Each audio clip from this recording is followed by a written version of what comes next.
Oh my god, wow, what a way. Okay, I guess we're just gonna have to you came back right at that spot. There we go. Honestly, if we're gonna have technical difficulties, what better way to fix them? Right as I'm pretending to eat something. Oh my god, that's so funny. I'm probably gonna cut that whole beginning part of the episode out. So why don't we do just a quick recap of what you were talking about? I'll do a condensed version. And welcome to the Experience Point. It's Talk Tuesday for the very first time this evening. Talking Tang on Tuesday. Oh my god. No. Thank you for that, Drew. First off, we would have done this whole episode without it. If anyone actually uses the word tang to describe having sex, they're an awful person. But I've never heard of it like that. I've heard it pootie was tang. a joke on Comedy Bang Bang. Anyway, so the recap when my mic was muted, backlog month is starting on this Sunday on the podcast. So I was talking about how I was paying attention off mic because I was doing some logo artwork stuff, and that is all done. I'll keep this brief. Castlevania is kicking off backlog month with Jeremy Parrish from Retronauts. Nice. Live Alive. It'll be week 2 featuring the Twitch streamer Happy Bear. Golden Sun is week 3 with Aaron from Super Ghost Podcast and Chris Dominguez from Consoles and Stuff. And then finally Parasite Eve with Michael Berger from Bits of Time. I am very much looking forward to finishing editing all these. Oh, Jeremy's is fully edited. I just have to edit Happy Bear's episode, probably starting tomorrow. So that's going to be my deal for that. What was the thing the hint that everyone, I told you off mic, I have a Hipster Josh moment that I'll be sharing, a Hipster Josh update that I'll be sharing later on. And then you've been playing Ninja Gaiden. I think that's good enough. We don't have to we did a quick rehash of it. Yeah. And just a quick shout out once again to Jeremy Parrish of Retronauts, just because I did talk about that a lot in my muted segment. Retronauts is one of my favorite gaming podcasts. It's one of the inspirations for me for starting, still loading and everything. So I was honored to finally have on one of the co-founders. I've had other hosts of Retronauts. So when Retronauts started, it was just 3 people. We already mentioned Jeremy Parrish, Bob Mackey, and Ray Barnhold. I may be having Ray on in the future. I have to reach out to him and schedule something soon, actually. But Jeremy is the first OG Retronaut host I've had on the podcast. Since those 3 started it, they've added more hosts to it. Kevin Bunch, Nadia Oxford, Stuart Jipp, and Diamond Fight, and I've had all of them on with the exception of Stuart Jipp. So all that's really left to complete this Retronauts Avengers team is Stuart Jipp, Bob Mackey, and Ray Barnhold. And Ray may be coming on soon, hopefully. So nice. Yes, I just shout out to Retronauts. I love that show. It's very important to me, and I'm just honored I finally get to collaborate with someone who I considered one of the most prolific games writers in terms of game history as well as games journalism ever. Jeremy Parrish is awesome, and I'm honored to have him on the show. So dude's been writing for he wrote at oneup.com back in the late aughts. Wow. Right? Like this dude is he's been around the block, and now he writes like video game history books, and he does a lot of amazing stuff. If you really want to see some cool deep dives, he has his own YouTube channel where literally he just does like videos on.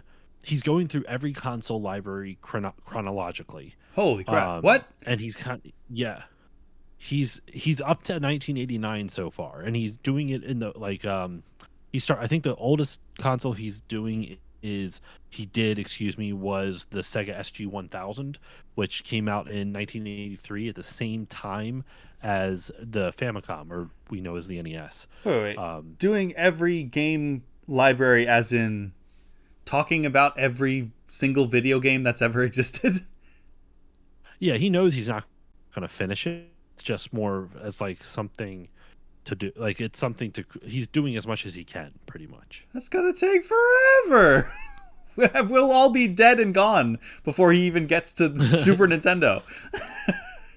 I mean, he's in 1989, man. Super Nintendo came out in '89. Yeah, that's true. Wow, I And, thought I would have hold on, sworn let it me was like 92 or 93. No. Actually, no, I'm sorry. Super Nintendo was 90. Sega Genesis / Mega Drive was 89. Yeah. Sega does what And Nintendo let don't. me see real quick.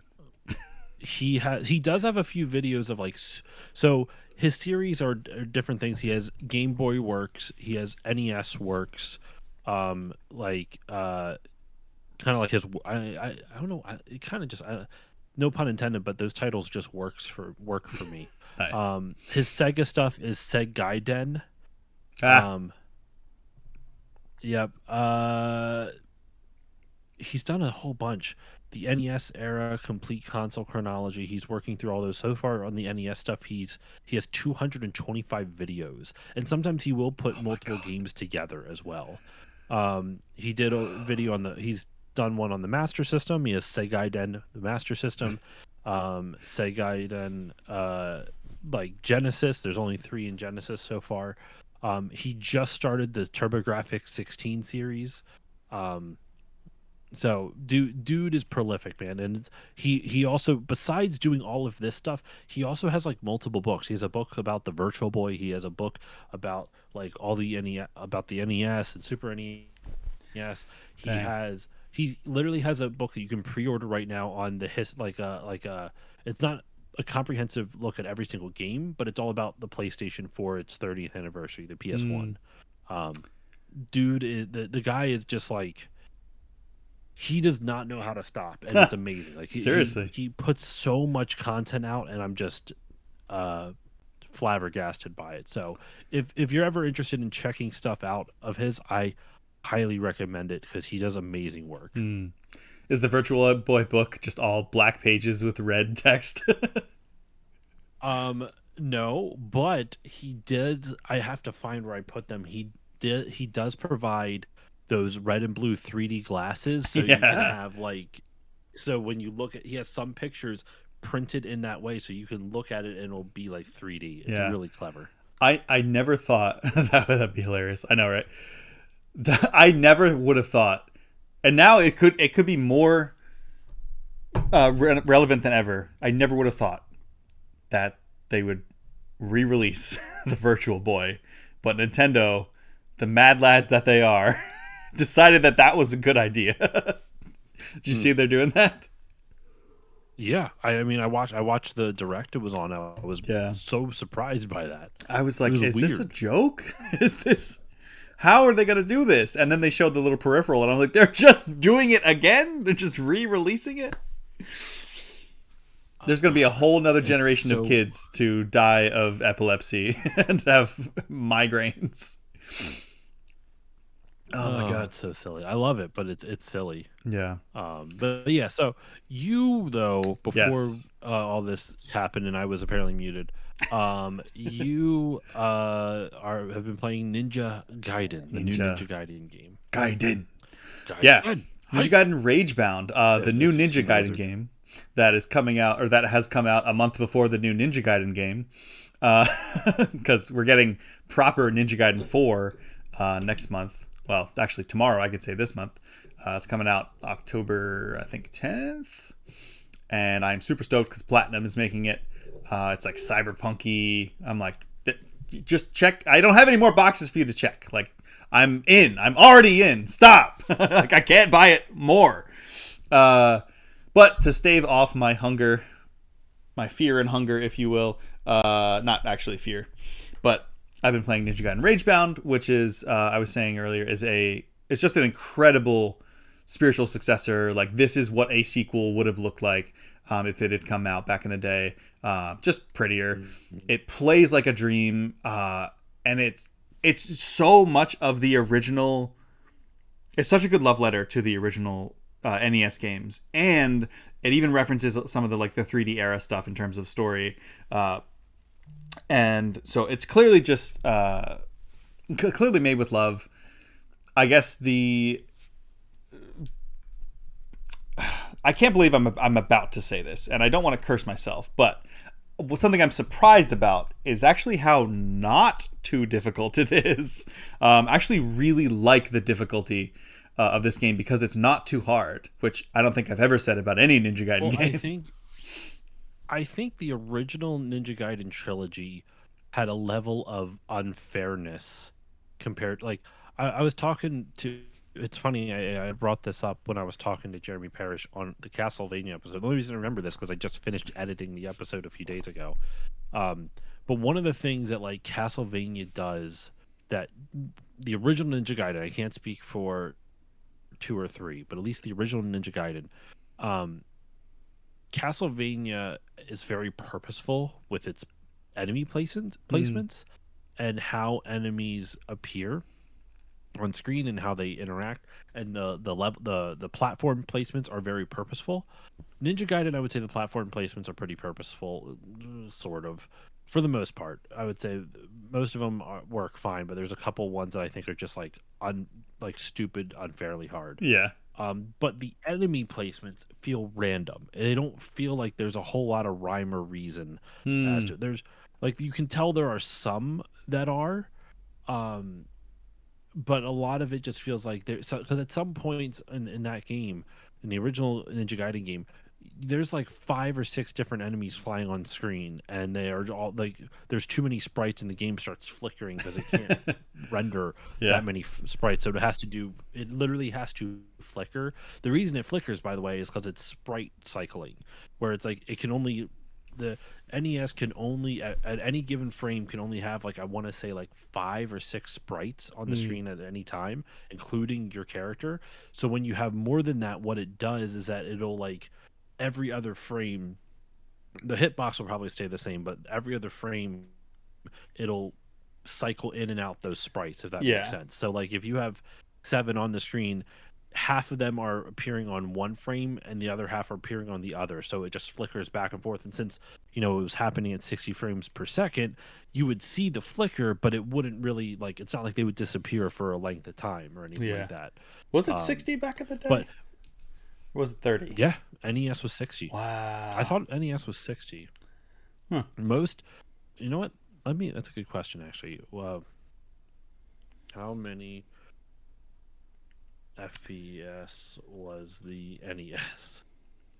We'll see if it gives us anything. FPS on the NES. Yeah, so interesting that you say that. It was about 60 frames per second. Okay.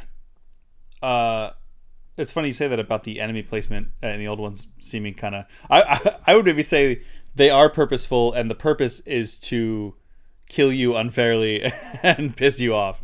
So they're bad enemy placements, but on purpose. I don't know. But I guess then to me the challenge isn't fair. Like Castlevania is a hard game, but the challenge is at least pretty fair. Ninja Gaiden is specifically like.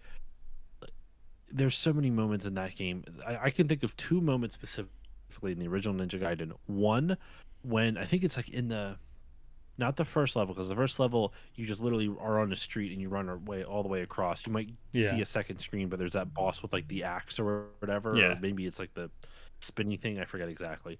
The second stage or second level with the 3 stages or whatever it is. I think it's like the 3rd stage of the second level where there's like you're moving right to left to go back across the screen, and there are these broken pillars, and there's a army dude on the one pillar below you. So the only way to really get him, if you don't have a power up that can help you, the spinning is one, to drop down. Yeah, the spinning one is the easiest way to do that, and they give it to you right beforehand. But if you kind of fuck up the cycle, then good luck. But the only way to do it without that spinny thing is if you jump off the platform, jump off the pillar that's above his, like it's on his is to the left and lower than yours. You have to jump off your higher one, move Ryu back to the wall, and then so that way he's now level with the dude at the pillar lower, but he's clinging to the wall, and then swipe your sword to get him before he can shoot you. And you have to time it right because you know he shoots at a specific interval, and it's pretty quick too, and it's just really, and it's very quick. It's bullshit. And then obviously the infamous like infinite respawning bird in like level 5 or something. There's a couple levels where they do the bird or the bat, stuff like that. Yeah, but you can kind of manipulate if you just scroll away and come back like a couple of steps, it'll like despawn those enemies. I'm like, that's so funny and weird. That's the only reliable way to really do that without just being like godlike at that video game. Full on cheating or anything like that. Yeah.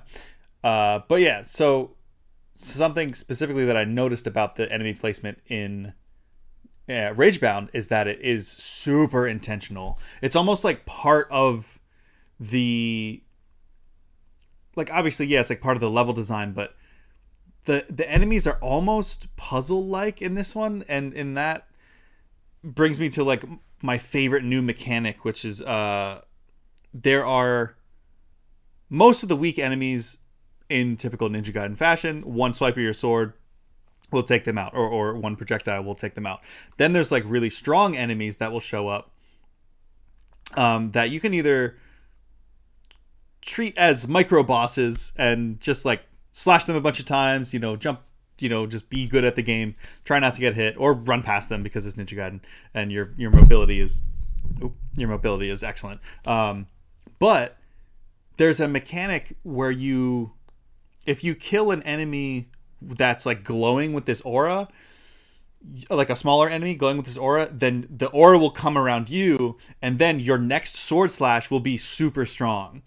And it can kill those large enemies in one hit.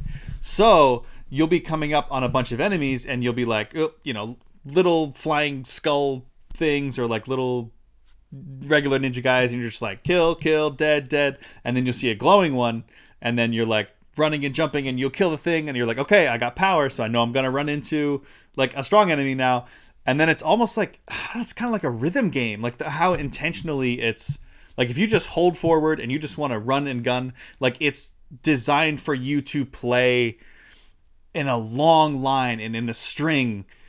That is like the ideal. So whenever you play the original Ninja Gaiden and you can do that, you get in that flow state. Yes, that's the best feeling. So I love the way you're describing to make it sounds like the new one is trying to specifically get you into that flow state. Exactly. That's awesome. Yeah, I love that. Cool.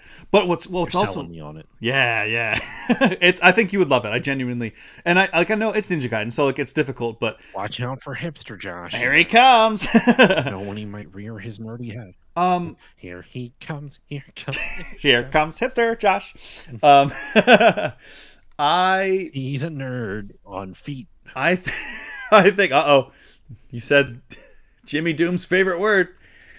Here he comes. I don't know if Jimmy's in chat. He's about to be. Jimmy, I said feet. Where are you? I actually have Jimmy's number. I should text him. Oh my god, I'm going to do that. I'm going to text him. I said feet on Talk Tuesday, and you weren't there. How dare you? You've let me down, Jimmy. Actually, know what? I'm not, because then I'll feel like I don't want to come off as passive aggressive. Yeah, like guilt trip him. Yeah. But so don't want to do that. The this power up aura charge has a secondary function, which is if you hit a boss with it, it'll like send them flying across the room, and they'll hit the wall and they'll fall down and be stunned for a second. So then you can get like extra hits in. So oftentimes little mini enemies will be coming out during the boss fights, and you'll be like, oh, there's a glowing one. It kind of in a weird way reminds me of Cuphead. Like how you have to parry the little pink shots to get your special meter up to do more damage. You played Cuphead, right? No, but no, I haven't. Okay. Go on. Of Cuphead's excellent. I actually just beat that not too long ago.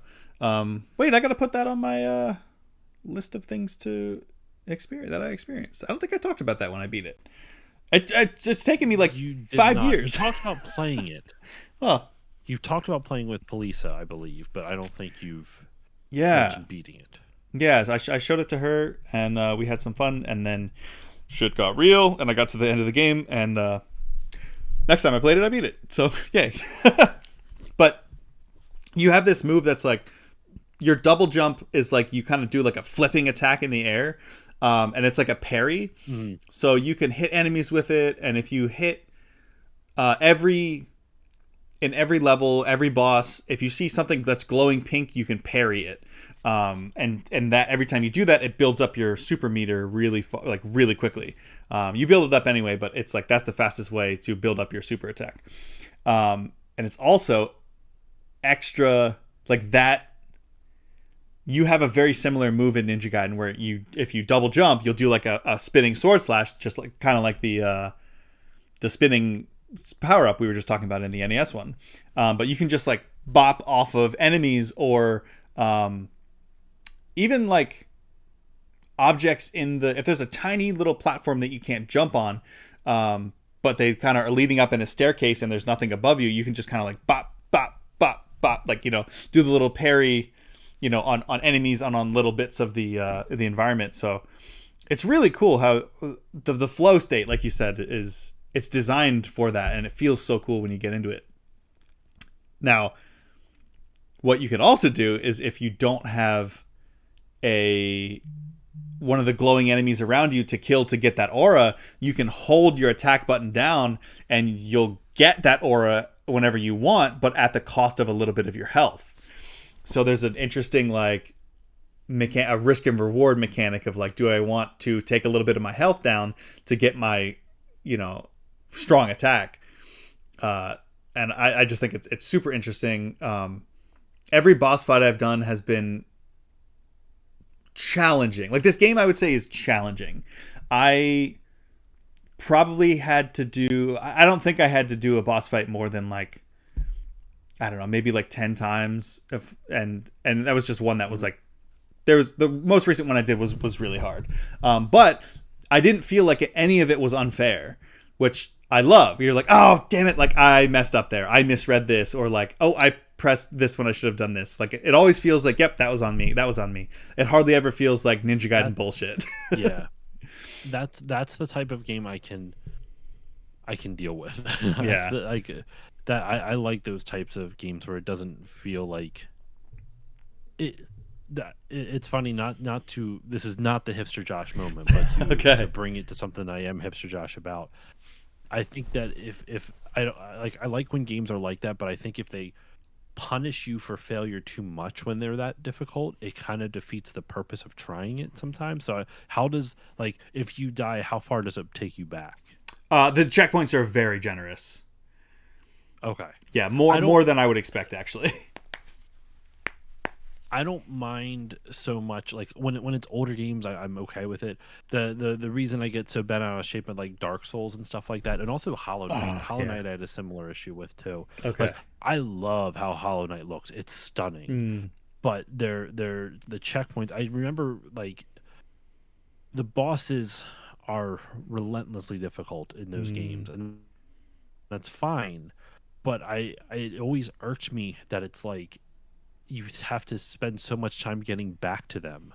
And yes, yeah. It's, to me, that I don't know what this obsession with that in like games that are super hard, because it just doesn't. It's not fun. Like I can't practice on the boss because I'm like, if I'm trying to learn a pattern, especially from the bosses that are that hard, like in Dark Souls and stuff too, you're gonna die within a couple seconds, and you have to figure it out.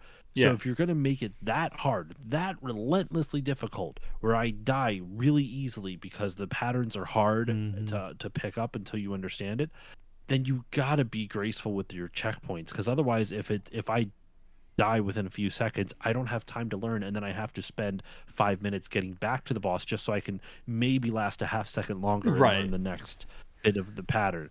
Yeah.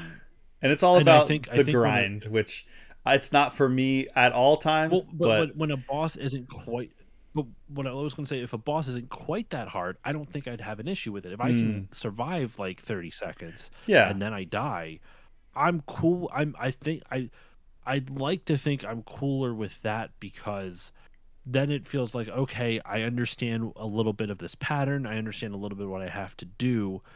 But it's like, you walk into a room and get there's like funny clip compilations of Dark Souls where someone will walk in a room and all of a sudden an enemy will just one-shot them. Yeah. Like, that's funny for a troll, but when you are doing that for a boss fight, like it, like I feel like in a random room, it's not nearly as when you're out in the world in Dark Souls, it's a lot more risk reward, right? Mm. Like you you didn't find the campfire in that spot, so it kind of like too bad, so sad. Like shit happens, you just didn't find the campfire at the right spot. Maybe it was Yeah. just a step ahead, maybe it was a step to the right, maybe it was a spot to the left, whatever. But when it comes to the bosses, there's always going to be a campfire that's nearest to them. And so you're kind of locking when you do that, when you lock that in, then you are locking in a very specific path. Like I feel like if whatever save point or checkpoint you put closest to a boss, that is like there is a very that is then the game becomes linear for that one moment. Mm-hmm. And I feel like there has to be a little bit more forgiveness with if depending on the level of difficulty that you're going for with the game. Yeah, and that's where that to bring it back to Ragebound, sorry, Yeah. that's why I think the hearing that makes me a lot happier. And I feel like generally with action side scrollers, like whether it's Celeste as a platformer or Ninja Gaiden Rebound, they're a lot better with it. Hollow Knight is, since it's a Metroidvania, it's a lot more exploratory. Right. It kind of has some issues with that. Yeah, and I'm excited to get into Hollow Knight, but I'm also terrified because those types of games, you're like, it's hard, just like Dark Souls is like going into a new area and you're like, I'm dying immediately. Is that because I'm going the unintended way, or is that do I just have to get better? So I don't love Metroidvanias, but I feel like I owe it to myself to play Hollow Knight, so that's why I picked it up the other day. But yeah, going back to Ninja Gaiden, one of the cool things that I really like is when you encounter a boss for the first time, there's some dialogue, maybe a little bit of a cutscene. When you die and come back to that boss fight, the fight immediately just starts. It's just like, all right, we're not going to waste your time doing that again. You don't have to have the freaking, there's no way you're taking Kyrie's heart. There's no way you're taking Kyrie's heart. And watch that cutscene over and over again. That Kingdom Hearts 1 cutscene is burned into my brain because I had to do that fight so many goddamn times. And you can't skip this cutscene. It's like, we know what you're here for. Yep, you died. This is a tough boss. Just do better, and we're just going to get you right back into it. And even that one boss that I played on last Wednesday, trypophobia trigger on that boss, by the way. But it was like you run 10 feet to the right and the boss fight just starts. Like, you don't have to, that whole running back thing, like from Dark Souls, like they're just like, nope, we're not doing that. It's a ninja game. It's fast and furious, and you want to get to the fight. Cool. We want you to do that too. So it just seems very much like they give you all the tools you need. They know why you're there, and it's a blast so far. I'm probably about halfway through, I would say, and they're still adding mechanics on, which I think is cool. There's like a whole I don't know if I can. The way that you normally don't have projectiles. The way that you get projectiles, it kind of splits the aura mechanic into, there are enemies that are glowing blue, and if you kill them with the sword, then you get the powerful strike. If they're glowing purple, you have to kill them with a shuriken to get the powerful strike. So then it's almost like, this is where in like taiko drum, it splits into like the red and blue, or like the inside and outside hits, or on a I don't know, like, I keep going back to rhythm games because it really does kind of feel like that. Like, you just get into like this is a bop bop bop, and you're like, oh no, I should have I should have dashed, or I should have jumped, or I should have done the shuriken. Yeah, I love it. The flow of it is probably my favorite part about it. There's also a lot of really cool. So this may also sell you on it. You know that legendary cutscene in the beginning of Ninja Gaiden 1 where his dad is fighting the other ninja, and they do the like, and they cross each other. I didn't know that was his dad. Really? Is that a spoiler alert, Andrew? No, that's from the NES one. It was always his dad. I thought that was just him fighting. No. I don't remember. No. So the first level of Ragebound is you're playing as his dad going to that fight. Cool. Oh, that's dope. Yeah, it's sick. And then you get to see that cutscene again, but like in this graphics. And then you pick up, and you actually don't play as Ryu. You play as which is weird because he looks just like You play as Kiyu, yes, his brother. you play as Ken. Uh, Yeah, yeah. no, you play. Actually, his name is Ken. Wait, his name is Kenji. Oh my god, I never made that connection. You could shorten Kenji to Ken, and it could literally be Ryu and Ken. Oh my god. There we go. But yeah, he's like Ryu's protege. So it's cool. You see like modern 3D era Ryu with like the black, armor with the silver like hawk headpiece, and then you play as Kenji, who has the classic Hayabusa blue ninja suit. So, but yeah, and they also introduce a new character in this one who is part of the Black Spider clan, which has been like your main rivals for all of time. And they do some very interesting things with that character, which I will not spoil.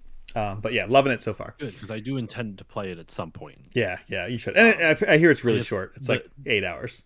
The next game up on my docket that I have to play is Adventures of Bayou Billy, because it was a not a backlog month. It was a Patreon pull request. Nice. Bayou Billy. That's the Adventures of Bayou Billy. We're going down, Cher. We're going to make some gumbo for you.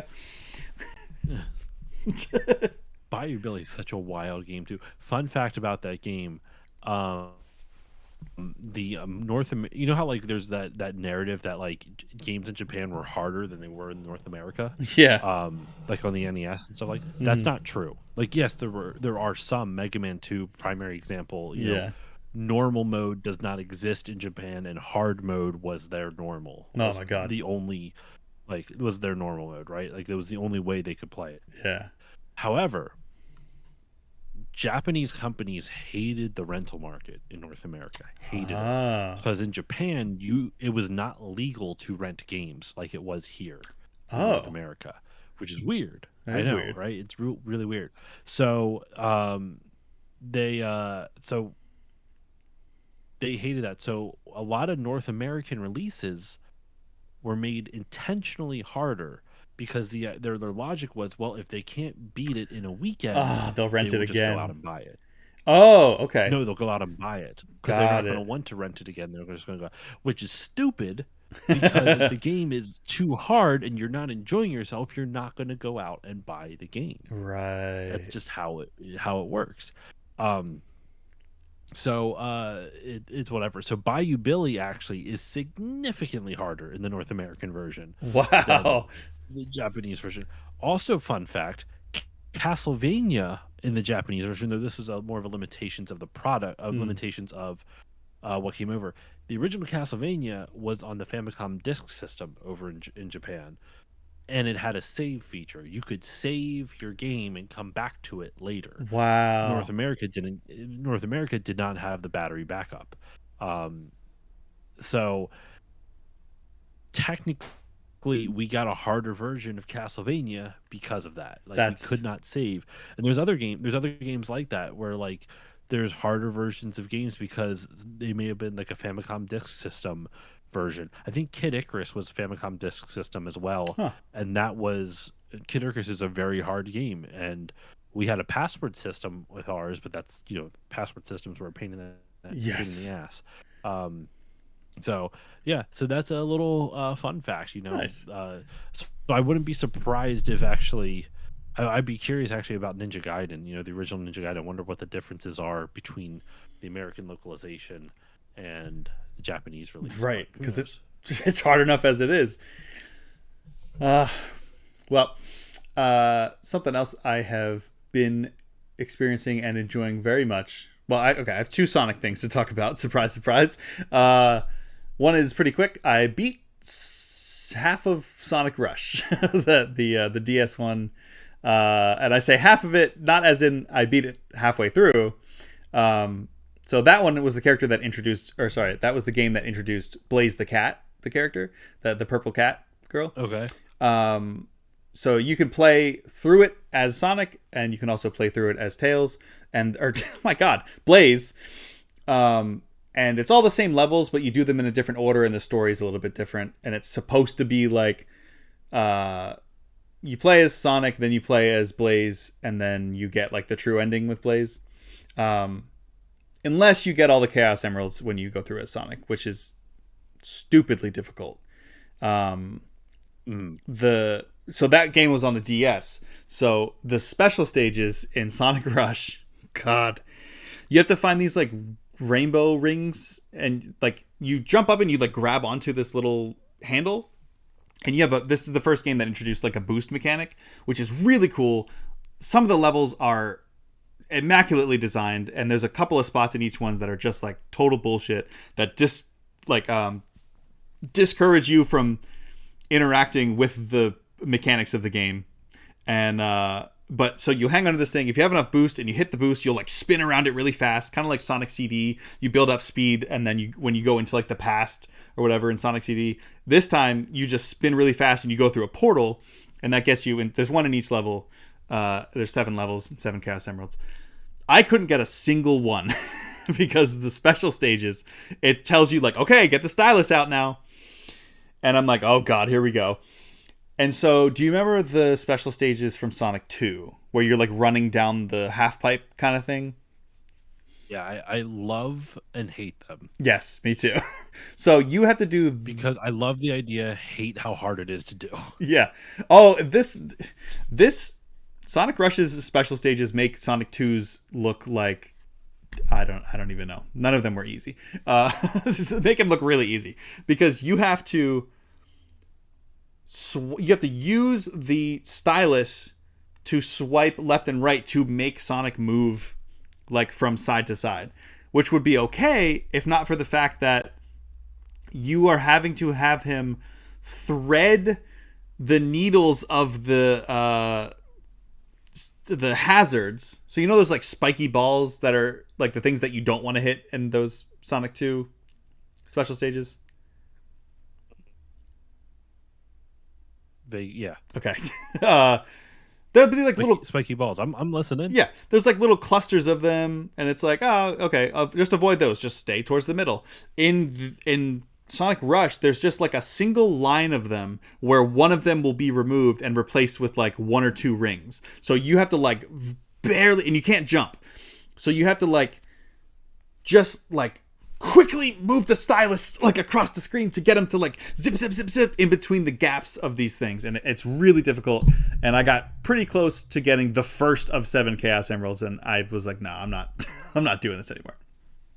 Anyway, so I beat the game as Sonic. Then it's like you can play as Blaze. So then I credits rolled and everything. I won. I beat Sonic Rush. But I want to go back and do it as Blaze, because when you do it as Blaze, every time you beat a boss, you don't have to do the special stage. You just get the emerald. She's from another dimension, okay. So she has soul emeralds instead of chaos emeralds. So I'm assuming by the end you get all of them, you power up, then you go to do the proper true final boss. So looking forward to that. Soundtrack is immaculate. It's probably the best part of that game. It's probably the best part of most Sonic games. This was the one that was done by Hideki Naganuma of Jet Set Radio fame. So just total bangers left and right. A lot of the times the level design is excellent. I barely know her. Banger, I barely know her. A lot of times level design is great. That actually works too well. Yeah, it does. But it's supposed to be with words that don't imply sex. Yeah. Damn it. But yeah, so beat that. Also have in the Sonic world, I got caught up in the hype. I don't normally buy games at launch, but I had to get day one. I had to get Sonic Racing Crossworlds, especially after playing the beta. And especially after seeing the reviews for this game, like it's reviewing better than the new Mario Kart, which is like, we did it. Really? We got back. We're back. Like, what game? Sorry, you cut out right when you said the name of the Sonic game. The Sonic Racing Crossworlds, like the new Sonic Kart, basically. But I played the beta for it. I'm sure I talked about it when I did. It's so smooth. It plays like a dream. The music is awesome. It's so bright and colorful and vibrant. It's got like a Ratchet and Clank Rift Apart kind of mechanic where it's like you go through like ring portals and suddenly you're playing a different track. Like you're jumping around from all the different tracks, which is pretty cool. A lot of characters. They're doing like a whole Nickelodeon partnership, which I'm not stoked about, but it is kind of funny to see like Ninja Turtles and Avatar characters, and they're doing SpongeBob, and like it's wild. Hatsune Miku is in it, which I mean she's basically she's basically an honorary Sega character. I love that song from Anamanaguchi. Oh, me too. I'm coming around on Vocaloids because of my girlfriend. She loves Miku. She's not really that into Vocaloids, but she loves Miku, and I'm like yes, because she's basically a Sega character at this point. Sega. But they're it's, and you should have seen like the unbridled joy on her face when we played multiplayer on Crossworlds. Like she's just like like it's so like it's just so fun. It's just so vibrant and it feels good, and there's great character interactions. Like when you start a race, like you'll be assigned like a rival, and like, you know, obviously Sonic and Shadow have like the usual stuff, but like every single character has an interaction. Like they do the Mortal Kombat thing where it's like every character has an interaction. Yeah, okay. You mentioned this, I think, when you played the beta. Yeah, it's so cool, and it's charming, and it's funny, and one of my favorite interactions is usually they're either trash talking each other, or if they're wholesome characters, they're just like, let's do our best. When you play as Shadow and your rival is Big the cat, you know, like the big boom boom boom boom boom boom. Hey, I just like fishing. No, I have no idea who Big the cat is. Did you play Sonic Adventure? Nope. Well, never mind. There's a big, like, imagine Totoro, just like I mean, I think the name kind of says it all. Yeah, he's like just like a big Totoro looking cat, and he just is very laid back, and he just likes to fish.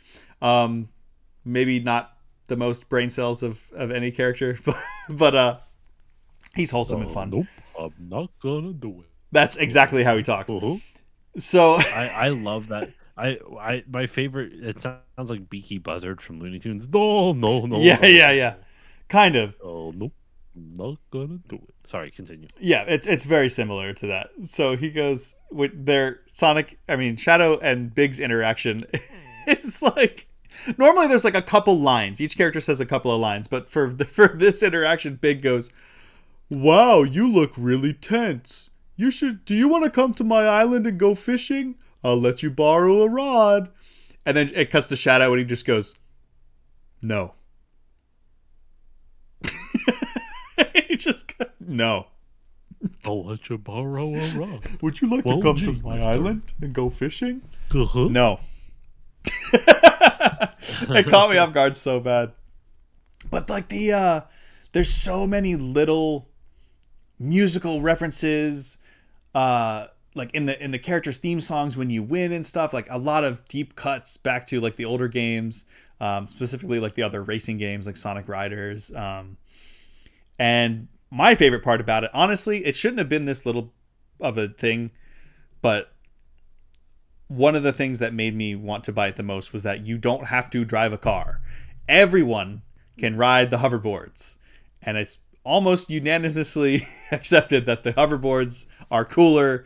And so most people, when you play online, which has great netcode, by the way, is doing the hoverboards. And I'm like, hell yeah, we're this is not Sonic Racing Crossworlds. This is Sonic Riders 4. But it's cool. I mean, it's a lot of what you would expect from a Mario Kart, just with Sonic. Plays great, levels are great, sound is great, everything's great. It's fucking awesome, and I'm addicted to it. And I keep thinking about it in my very limited time. I'm like, I should do a race. I should do a race on Sonic Crossworlds.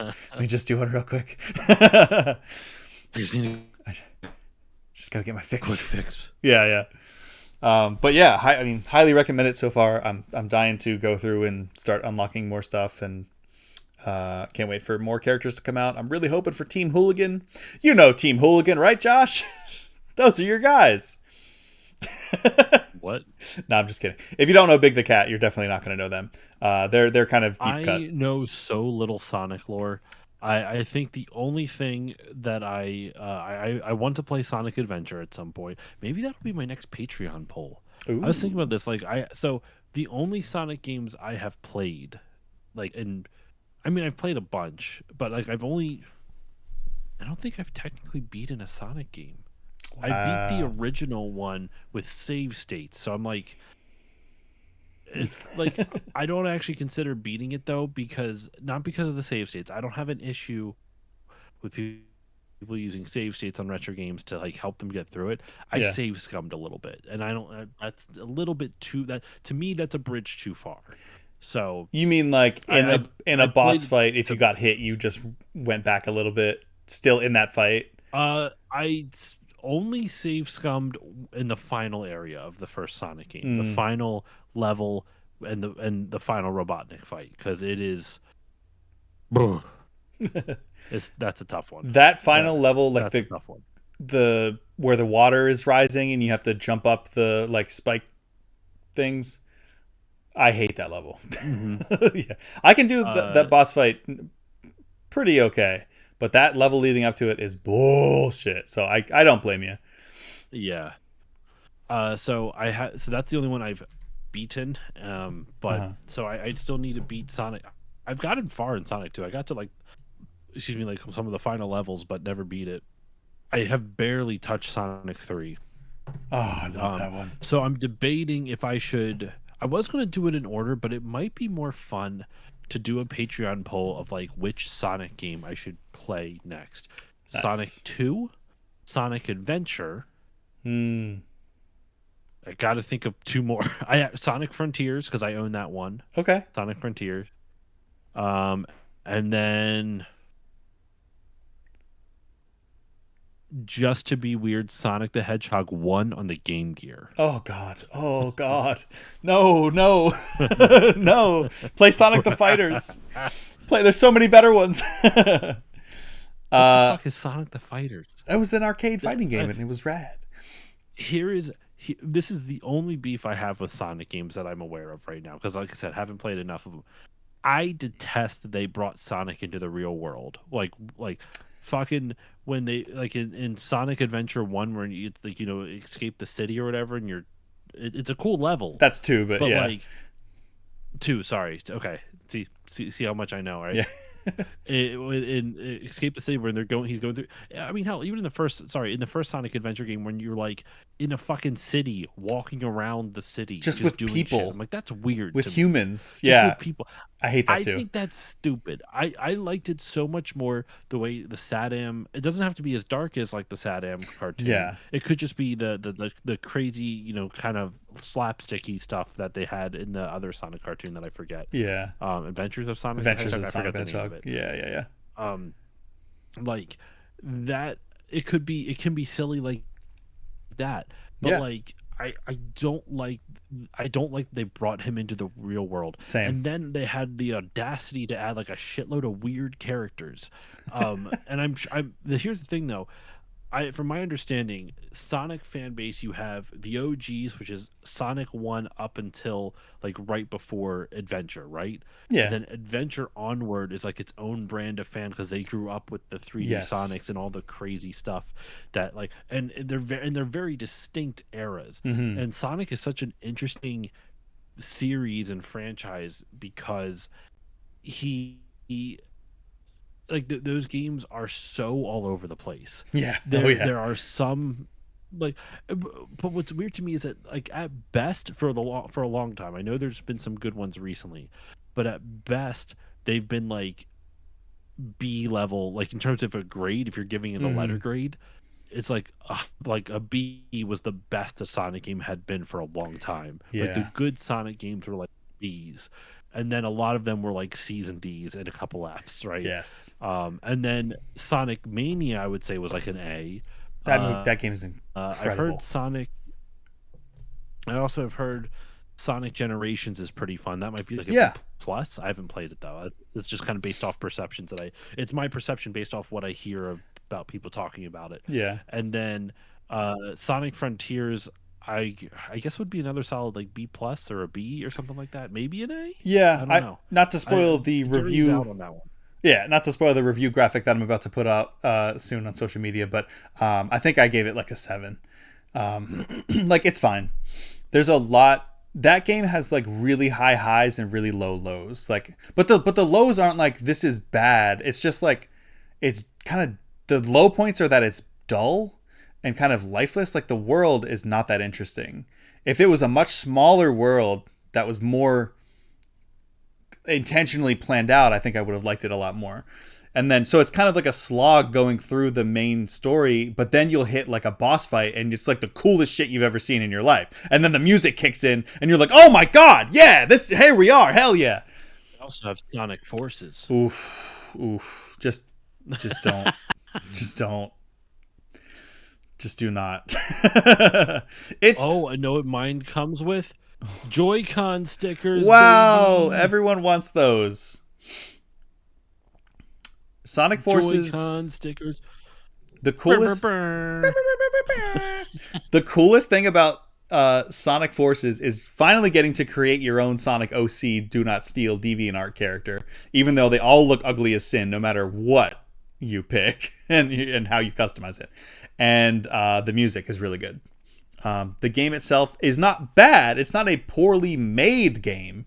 It's just like bad level design. It's boring. Like, it doesn't make any sense. There's mechanics that are just like this is stupid and dumb. Like, it's just dumb. Like, it's just a dumb game. Like, it's boring and dumb, but it has really good music.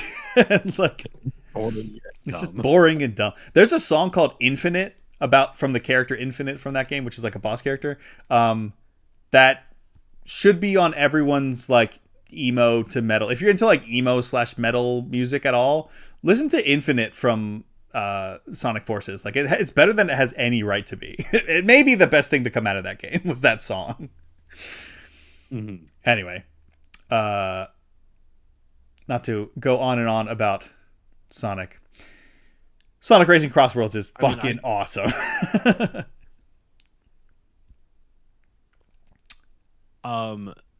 Is there anything else you want to touch on? Otherwise, I if you don't mind, I could go into some of my stuff. Yeah. No.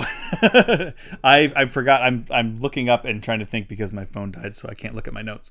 I don't think so. Wait, I'm saying this like I don't have my computer, which is also connected to my notes because I use Google Keep.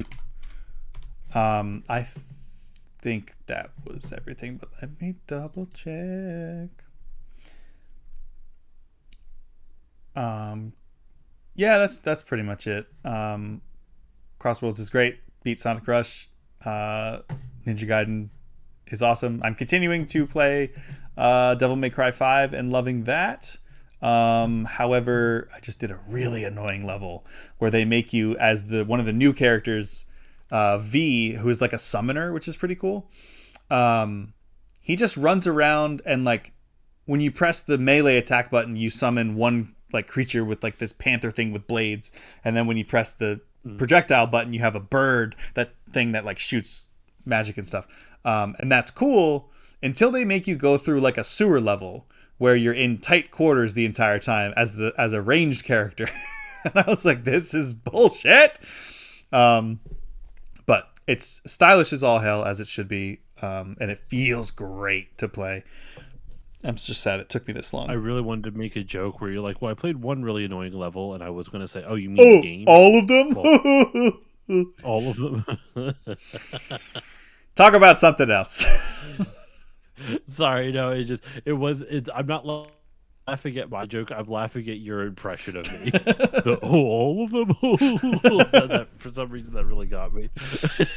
Oh, it's funny. You should play Devil May Cry 3. It's rad. Might be the best one. It's also the first chronologically, so it's not like it would make the most sense. Or have you played Bayonetta? I'll think on it. No, actually, I've been meaning to. Okay. If you like Bayonetta, that's kind of how Devil May Cry 3 plays. Like, Devil May Cry 1, I get it. It's very stiff and really hard to go back to. But much like the first in a lot of things, it gets better with time. DMC 3 and Bayonetta even, like, they're just some of the best action games, character action games of all time. It's so stylish. Just play it with headphones. Play Bayonetta with headphones because it's all just, do you want to touch me? Oh my God. You motherfuckers. I love that line from her. I say that all the time. I should probably play Bayonetta 3. That sounds awesome. I really need to play Bayonetta. Yeah, it's a lot of fun. I've never seen a game go quite so... The scale of Bayonetta is, like, absurd. Like, it makes God of War boss fights look like, I don't know, Elmo's Playhouse Adventure on the N64. Like, anyway, that's what I have experienced this week. The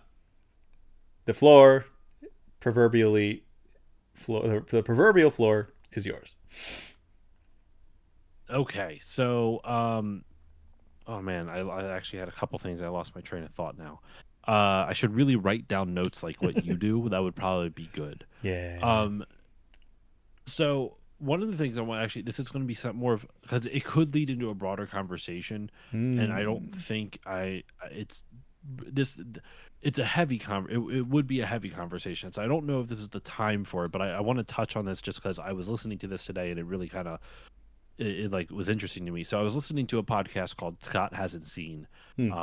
Scott Aukerman, the host of Comedy Bang Bang, has this on his like premium feed that you kind of pay for type of thing. Yeah. And he has a lot of movie blind spots for big seminal films because he was really into like art house stuff. So like he would like, if something like if like he's also a little bit older than like us. He was born in like this like 1970. So like when we were growing up and watching the Mighty Ducks, he was like in his 20s. Why would he watch the Mighty Ducks type of thing, right? Yeah. So he missed out on a lot of stuff like that. Super quick. Speaking of Mighty Ducks, I watched the first episode of the Mighty Ducks cartoon. Oh my God. Oh yeah. It's awesome. Anyway, go ahead. I need to try that. But it took me back. They did an episode that came out today on Dirty Harry, the first Dirty Harry movie. You know, Clint Eastwood. The Eastwood one? Do you feel lucky, punk? Yeah. Do you? And they actually had the screenwriter on, Shane Black, the dude who wrote Lethal Weapon. Oh. He wrote Predator, right? Yeah, he's not credited on IMDb, but he did write Predator. He also did Die Hard, as far as I'm aware. Wow. Dude, I mean, he directed Kiss Kiss Bang Bang with Val Kilmer and Robert Downey Jr. I watched that recently. Directed for the first time. It's a good movie. Yeah, it's great. Really good movie. Val Kilmer's the best in that movie. He also directed Iron Man 3. He also directed the worst one. What is it? The Other Guys with Ryan Gosling and Russell Crowe. Wait, really? Oh wait, no. Ryan Gosling and Russell Crowe. Ryan Gosling. Are you thinking of? Is it Ryan Gosling or is it? No, not The Other Guys. I'm sorry. The Nice Guys. The Nice Guys. Okay. The Other Guys is Mark Wahlberg and Will Ferrell. Which was Nice excellent. Guys is Ryan Gosling. Yeah, it's a good movie too. I watched that somewhat recently for the first time too. What the heck? That's a funny movie. It's hilarious. It's a really fun. And the very end talks about a Ponzi scheme. They detail how a Ponzi scheme works. And what the fuck is this? So strange. That's so funny. Movie, but awesome. So they talk about Dirty Harry, and the movie came out, I want to say, in 1971. And something that they touch on with it that I thought was like really interesting was the motif of a cop who doesn't play by the rules, and how in today's day and age that has a very different context. I was gonna say, so you mean any cop? Than what it was in the 70s. Yeah. What? Sorry. I was gonna say, so you mean any cop? Well, yeah. Well, I mean, not every cop, but unfortunately, it's the whole idea of, when if there's one bad cop, but if there's one out of 10 cops are bad, but the other 9 do nothing, then they might as not fucking be there. That kind of shit, right? And I'm not saying that's the ratio, but you get what I'm saying. Yeah, it's 10 out of But 10. what they talk. Come on now, that doesn't help any narrative at all. That just makes everyone mad. But they what is it?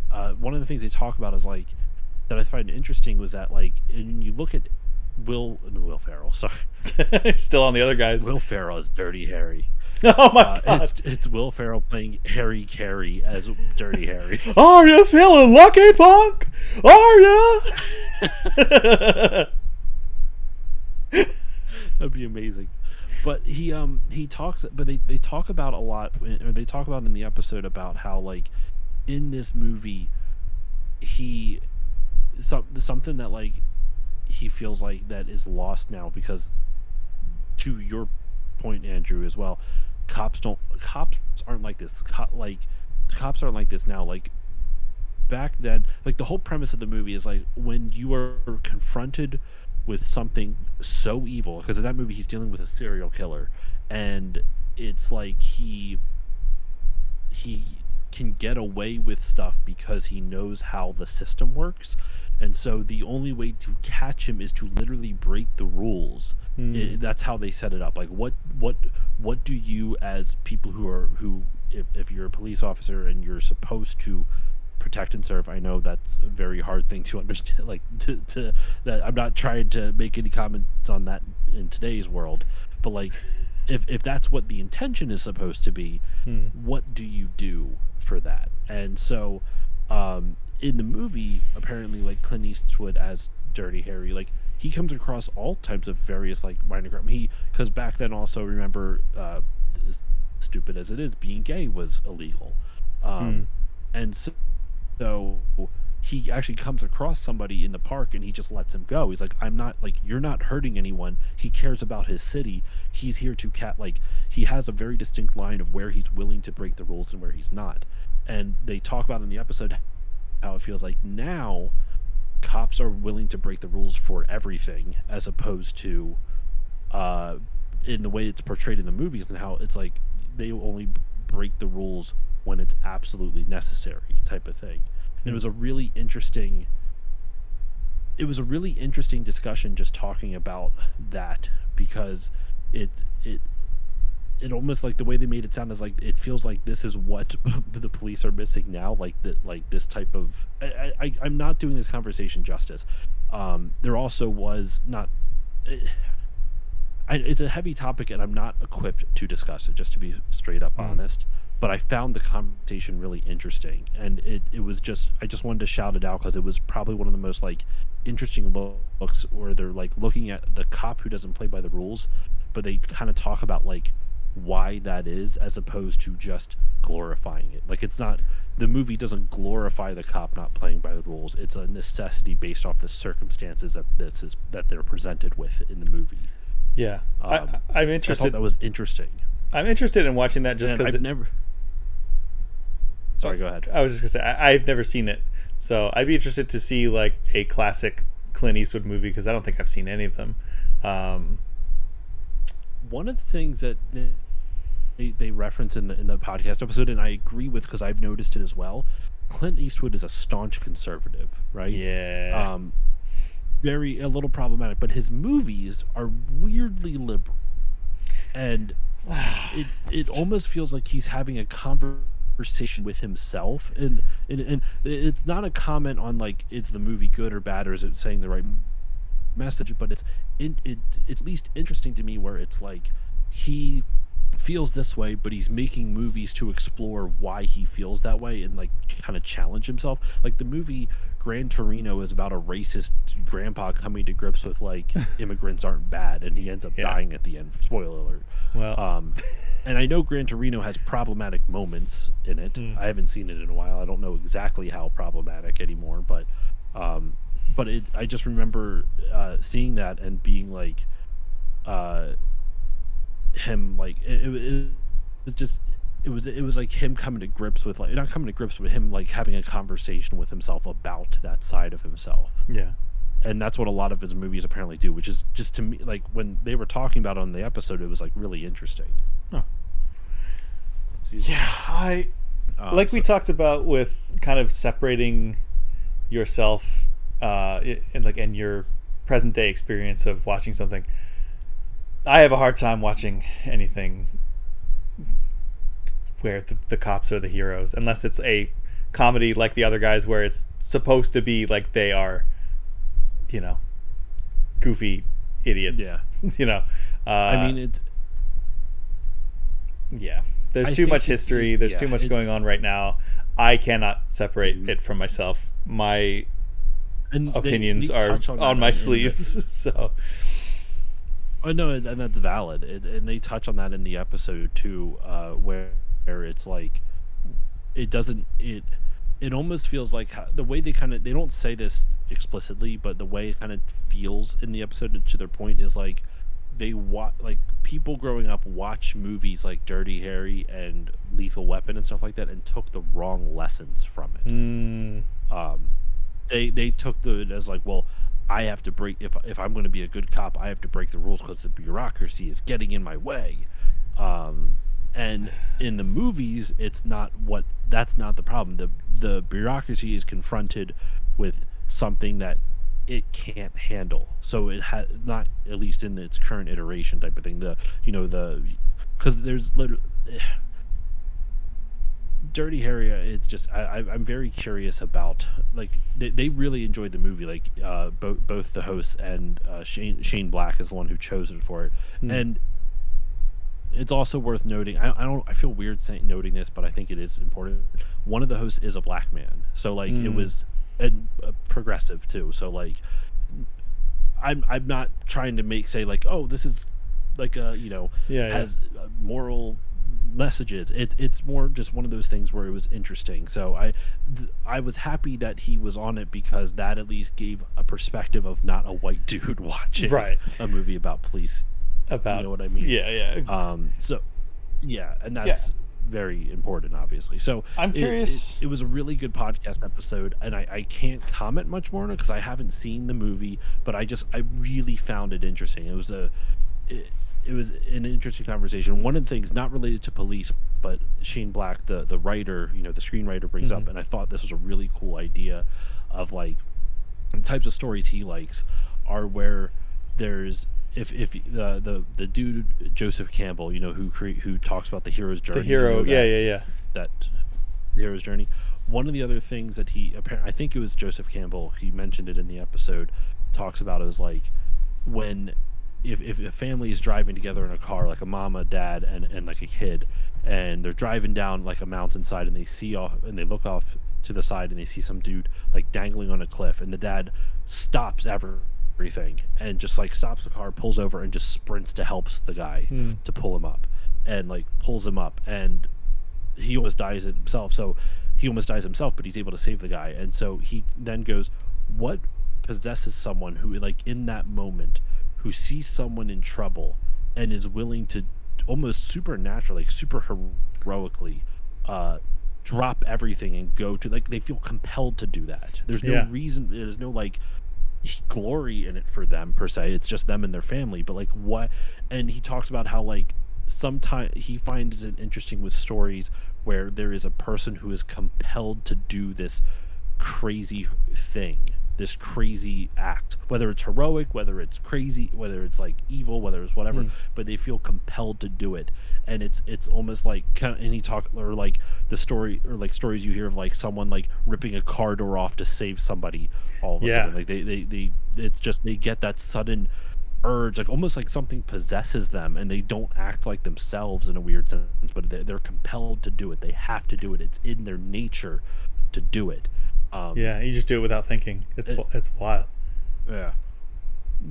Stuff like that. And there was like the conversation just went all over the place. One of the other cool things from a writing perspective that he talks about, like with characters like Dirty Harry, where when a society that is trying to be civilized and trying to abide by the rules it's created and work on, so assuming it all processes the way it's supposed to, right, in a utopian society or something like that, what happens when it gets confronted with a crazy evil? And they kind of show that in the Dirty Harry movie with the serial killer, and if the system isn't equipped to handle it, then there's like people who work outside of the system. And the way Gene Black is such a good fucking like writer, because he said it so poetically, where he goes like, well, he likes characters who are like, I'm the person you let out of the cage to handle the other monsters before you let me back in. Okay. Before you put me back in. And like those types of characters who are doing something for the greater good, but they're a little chaotic with it, and they don't really fit the system. The chaotic good them anti-hero. But you need they might not play by the rules. They might hurt people. They might break people's rights and stuff like that, or like ignore people's rights to serve the greater good. Right. It's like Batman. So yeah, Wolverine. A little bit, but he likes specifically like blue collar people like that, which kind of lends to the self of like that compulsion to be a hero, like go rescue the dude on the cliff. He likes those types of hero. That's why he liked Dirty Harry so much, because Dirty Harry is like there's a he talks about in the movie where like he gets shot, like Harry gets shot, Clint Eastwood gets shot, and they're like, he has like a suit on that's like 2 years old, like 2 years out of date in terms of fashion, right? And when they're like, oh, we got to tear this up, he's like, no, just dress the wound with the shirt on. And they're like, it's gonna be harder. He's like, I don't want to ruin the suit, type of thing. He doesn't have money. He's a blue collar dude. He doesn't have, it's one of those things where it's like you don't have the luxury of extra things. So if it's something that you really like, you'd rather just be a little extra. It was really interesting, kind of like dissecting that dynamic. And he talks about Shane Black likes the idea of like a blue collar type of character who is compelled to do something heroic, but isn't necessarily a superhero themselves. And it coming from a very genuine standpoint, as opposed to like a cynical standpoint of like, I'm going to be a hero type of thing.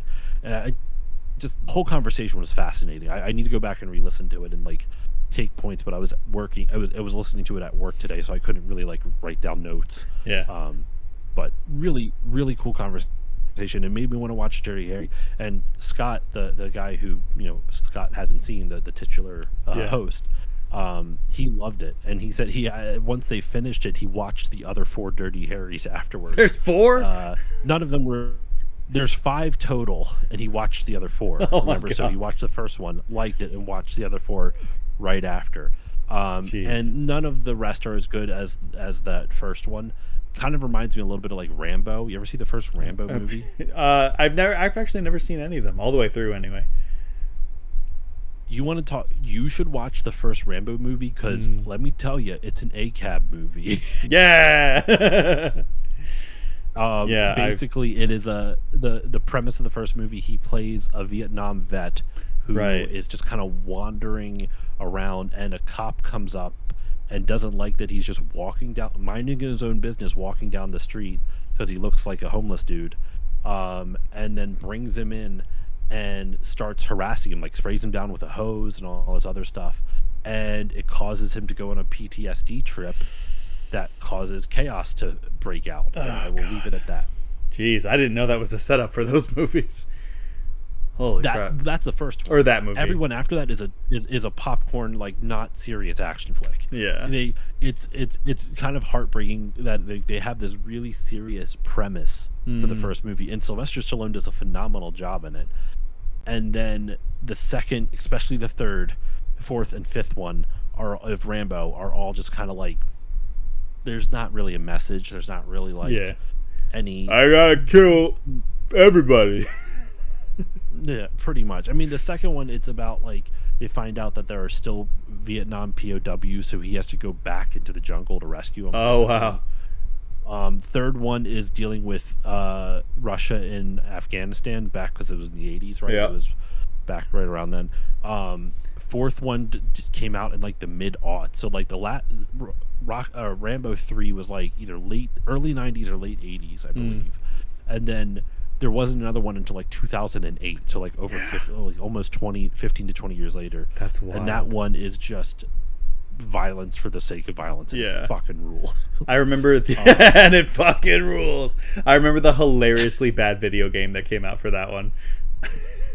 One of my favorite things, so someone photoshopped, so there's a moment in the fourth Rambo movie where Sylvester Stallone has a machine gun and he's going like Oh, and the like thumbs. That, like, and someone photoshopped the gun out, so he's just going. He's just doing thumbs up. Yeah, thumbs up. That spawned a whole so thing of like photoshopping action movie guys with guns just giving thumbs up instead, but like with their like intense faces, so they're just like, yeah. It's so funny. So that was my first experience, just kind of listening to a podcast about Dirty Harry and hearing the conversations about like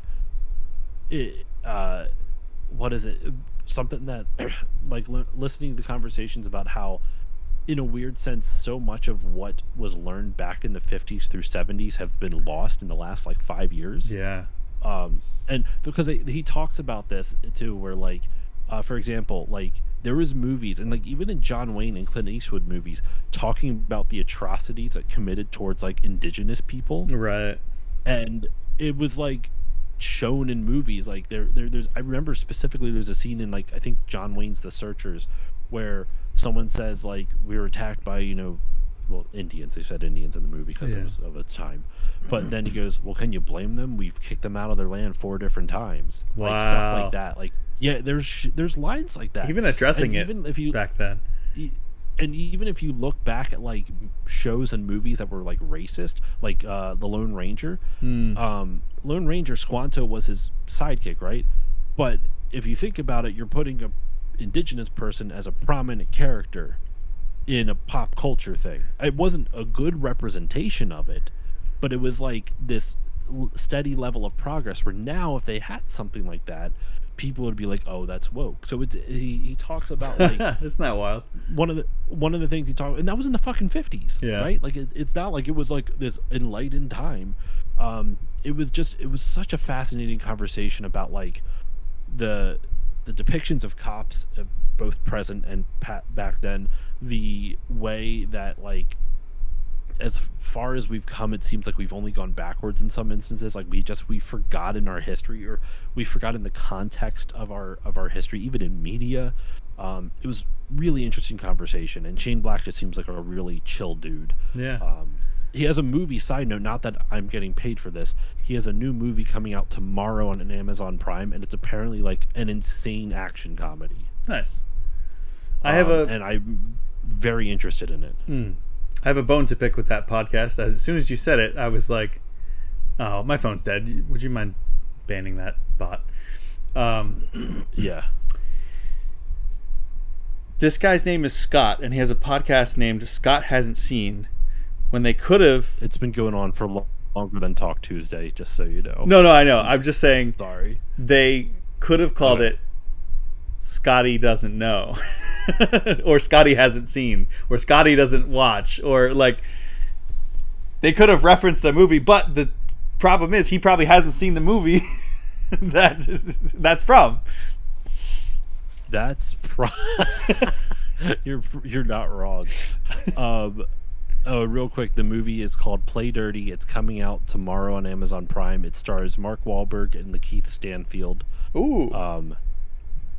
Keegan-Michael Key is in it. Yo. Thomas Jane is in it. Like wow. I only know him because he played the Punisher the one time. The original Punisher. He was. Was that the first Punisher?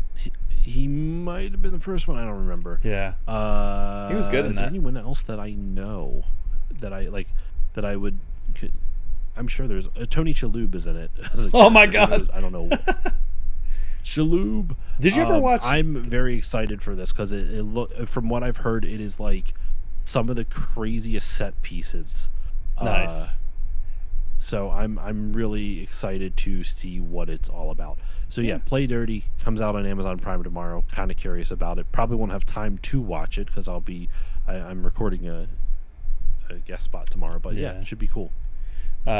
Just real quick, you said Tony Shalhoub, and it reminded me. Did you ever watch? Or have we talked about The Marvelous Mrs. Maisel? No, but I have watched it, and he's great in it. He's stellar. That's maybe his best role of all time, besides the head exploding guy in Men in Black. I did not finish the show, but I've watched a chunk of it, and it's great. It's so good. I love, it is so funny. Yeah. It is so genuinely funny. Laugh out loud, hilarious. the writing, the chaos of the writing of like the dinner scenes where everybody's yelling at each other and Tony Shalhoub is being Tony Shalhoub and you know, his parents and her parents, and it's so good. And I think Rachel Brosnahan did a great job as Lois Lane in the new Superman as well. Oh, I still need to see the new Superman. I didn't know she was in it. Really good. I know. I've heard it's one of those ones where it's like it's the hopeful superhero movie that we kind of needed, and I definitely need to watch that. Now, Hipster Josh is coming. Oh, here he comes. Has he arrived? There he comes. Here comes Hipster Josh. I'm a nerd on feet. You said it again. Jimmy Doom, where are you? Jimmy, where is he? So I remember a couple weeks ago I was complaining about Lord of the Rings. Yes. I rewatched all of them now. Okay. I did rewatch all of them, and I enjoyed them. It was definitely, there's definitely still moments that I have issues with. But I remember a lot of my where a lot of the disdain came from actually was being when I first saw them.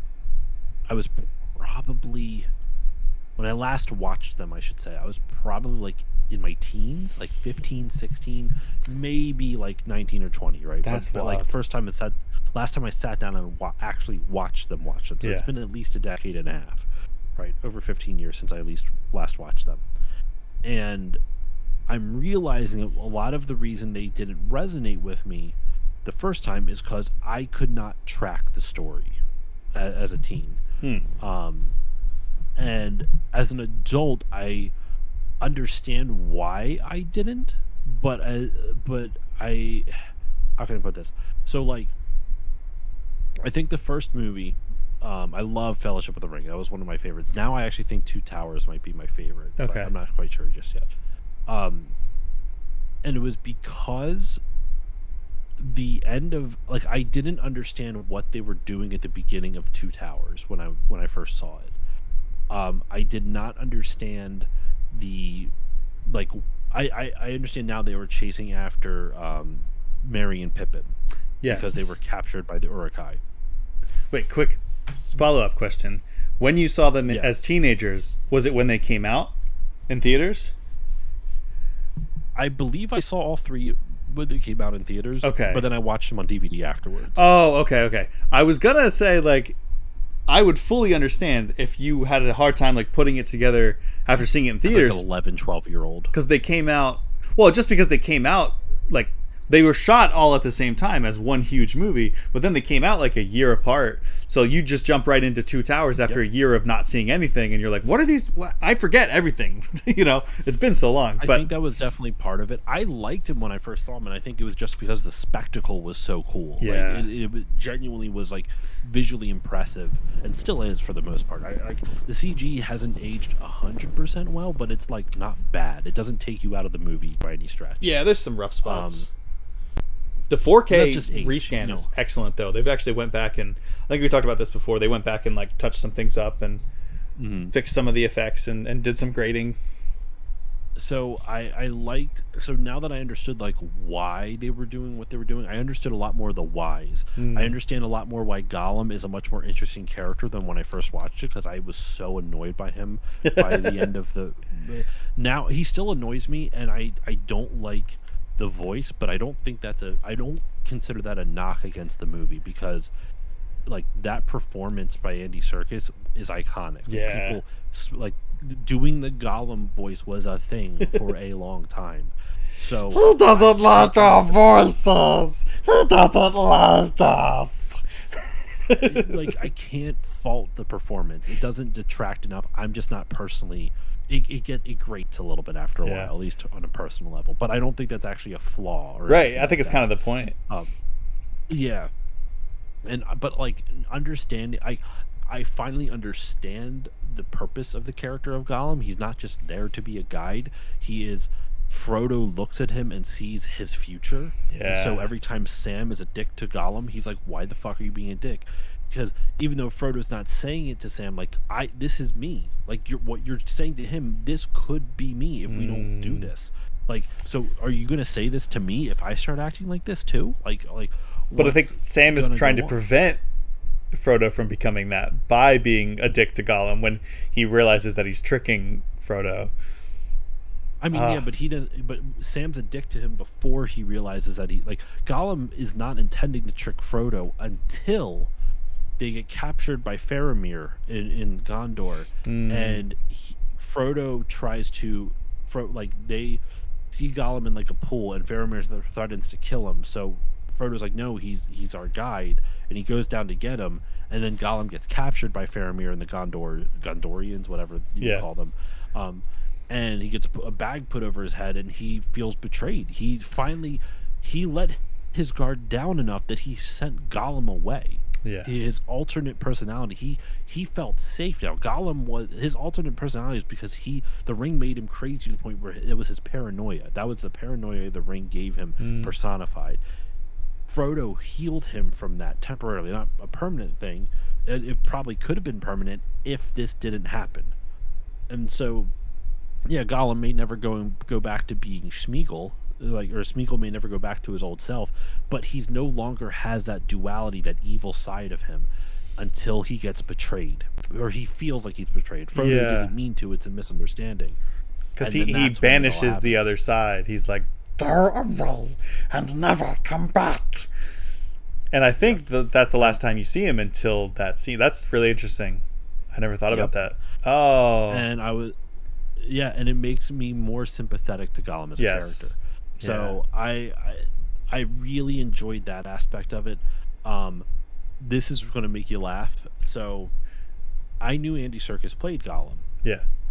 When I watched Return of the King, I didn't realize he played the Smeagol of him before. Oh, yeah. Before he turned to Gollum. Like, I knew he did the mocap. Yeah. Because I did, when I first saw the last time I saw the movie, I didn't know what Andy Serkis looked like. So when he plays Smeagol, pre-Gollum Smeagol, I remember watching it and like, oh shit, it's Andy Serkis. How about that? I got really happy. Oh shit! Legit, I was home alone watching it, and I just go, oh shit, it's Andy Serkis. How about that? I got really excited about it. And then you're like, wait, it's the same guy who plays him the whole time. Yeah, and I'm like, okay, this makes sense, and I love his performance there too, because when Deagle gets to the ring, his cousin. It's like, I still hate the voice. I hate how creepy it is, and like the weird close-up shots on teeth all the fucking time. I hate that shit. And that's meant to make you uncomfortable. I'm not.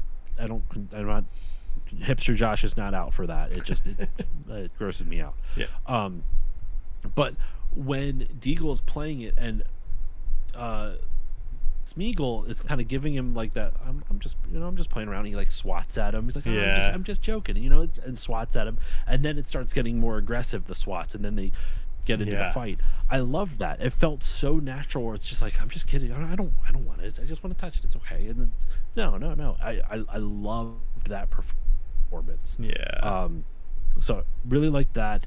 I now another thing that young Josh didn't understand, why there was a battle at Helm's Deep. I just loved the Battle of Helm's Deep. I didn't understand why they went there. Makes a whole lot more sense now. So many things make a whole lot more sense. So overall, really enjoyed rewatching it. I still stand by my criticism of the end of Return of the King. I actually have pinpointed my issue with it, though.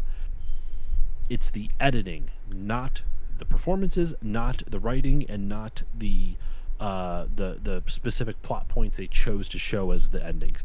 It's the editing, because 3 times you think it's over. They fade out to black, and they fade the music out, making it seem like the movie is over. Yeah, and then they don't, and they fake you out 3 times. Bracing for it now, I remembered it, but even by the end where you see Sam going back to Rosie at the final scene of the movie after Frodo's given him his book and he says, you can write your own chapter on it. I watched that, I'm like, that scene really didn't need to be in there. You could have ended with Frodo giving Sam the book back, and then maybe for a quick second him coming back home, not a fade to black, and then jumping straight over there. I think I think the editing of that final bit is what ruins that part for me. I shouldn't say ruins it, what it is a detriment to those endings. And it's a minor nitpick. I think it's really fucking awkward when Frodo wakes up, Merry and Pippin see him, and start jumping on the bed, and that's in slow-mo. I actually don't hate that in slow-mo. But then all the fellowship comes in. They stand at the edge of the bed, smiling creepily in slow-mo. Gandalf, Aragorn, Legolas, and Gimli just staring and smiling while they're watching 3 hobbits frolic on the bed. I love it. That's fucking weird. That is so weird. And then Sam comes in, and Frodo gives him like a knowing look, and Sam's just kind of like not being flirtatious, but it just it's really weird. That scene, it's supposed to be a reunion scene where everyone knows Frodo now knows, and you the audience know everyone's okay. They're back together. This is great. And it just is a weird choice. To me that's a weird direction that they chose. Like, they're just going to stand awkwardly smiling watching 3 hobbits frolic on a bed together. Yeah. It's just weird. But I don't know. I would, if it were maybe any other movie, I would be 100% with you, but I gotta say I'm on the complete opposite side, specifically for Lord of the Rings, and specifically because they make such a point in these movies, and this comes from the books too, but they're not afraid to show platonic male love and not feel like, I think of the scene when Boromir dies and Aragorn kisses him on the head. It's like, I don't have an issue with that. I have an issue with 3 people watching other people frolic on a bed and just smiling at it's just like that's joyous moment. If they, it is a joyous moment, but I don't know. I could understand that happening, and then maybe Merry and Pippin would get off the bed and Frodo would react to someone else coming in. But the fact that while people are coming in, they are continuously jumping up and down on the bed. Since it's in slow motion, theoretically everything happens in the span of like 30 seconds or something like that. But it's not 30 seconds for the audience. You're watching 3 minutes of people frolic on a bed. And all the stuff with Sam and Frodo is beautiful. Like, I love how many moments they have this very platonic male friendship, like a intimate platonic male friendship where they kiss each other on the foreheads, and like there's like Sam is such the epitome of just beautiful friendship. And like the line where he goes like, "Well, I can't carry it for you, Mr. Frodo, but I can carry you." The line delivery is a little cheesy, but I don't know how you could do it better. You know what I mean? Like, it has to be dramatic. He has to say it dramatically in that moment. It's a dramatic moment. That moment, like, the delivery of it didn't quite work, but I love the moment itself. I love Sean Astin as Sam in this. He has so many good moments, and just the friend, like, in all honesty, I don't think this was Tolkien's intention. Frodo and in turn Gollum feels to me like an allegory for, even though Tolkien famously hated allegory, but like addiction. A friend who has this weight on them, and it's like it's now this is a little bit different because it's like he has a mission, and addiction really isn't a mission. Like, it's I mean, it could be the side effect of a mission. Maybe that's kind of what it's going for. But like, what really helps Frodo get through with that is Sam having his back the entire way. It's absolutely beautiful. I enjoyed that a lot. And also, I think the reason I like Two Towers is Sam's speech about, like, it's about those stories you hear, Mr. Frodo, the old stories and legends or whatever it is. I'm butchering the actual dialogue of it, but how, like, there's always like a dark hour, and like watching it gave me genuine hope for everything that's happening right now, because so much in that movie is in that series even is looking into the worst possible situation where there is so little chance of success. Yeah. And just being like, fuck you, I'm going to try anyway. Yeah. And having faith that good will prevail. And there's that saying, you know, the arc of justice bends toward, or the arc of the world bends towards justice, or whatever the expression of that is. How like it doesn't mean it goes straight to it. It bends and it waves and it wobbles. And right. I like that. And watching this movie, this series, there's a lot of parallels that like remind me of current events. Like the ends reminded me a lot of it, where like not just because of the environmentalism message, but also like they see what's happening and they're like, no, this is not the ends. This is not our war. This is not our fight. And then they come out and see what Isengard has done to them, and he goes, these trees were my friends, and he's like, fuck you. Well, now you care. Now that it affects you. It's so funny you say about current events, because like we rewatched them last year when that microwave circus peanut in charge of our country was, I think it was the inauguration or whatever. That day we wanted to turn it all off, and we were like, let's escape into Middle Earth, let's just have some wholesome. Police made this incredible like charcuterie spread with meat and cheese, and we had like hard cider, and we ate like hobbits. We just had bread and meat and cheese and fruit and stuff, and wonderful. It was amazing until we were like great. It was so cool, it was so great. And then we were like, oh god damn it. We saw all the like there was a lot of parallels to today's events, but it ultimately is a story of hope, though. Oh yeah, oh totally. It's funny. There's a, I've talked about her before on here, Amanda Nelson on Instagram. Her account's name is Amanda's Mild Takes. Yes, yeah. And one of the things that she talks about that she's referenced before is like why does this feel so much worse than any other time in in American history? And she goes, well, actually, sorry.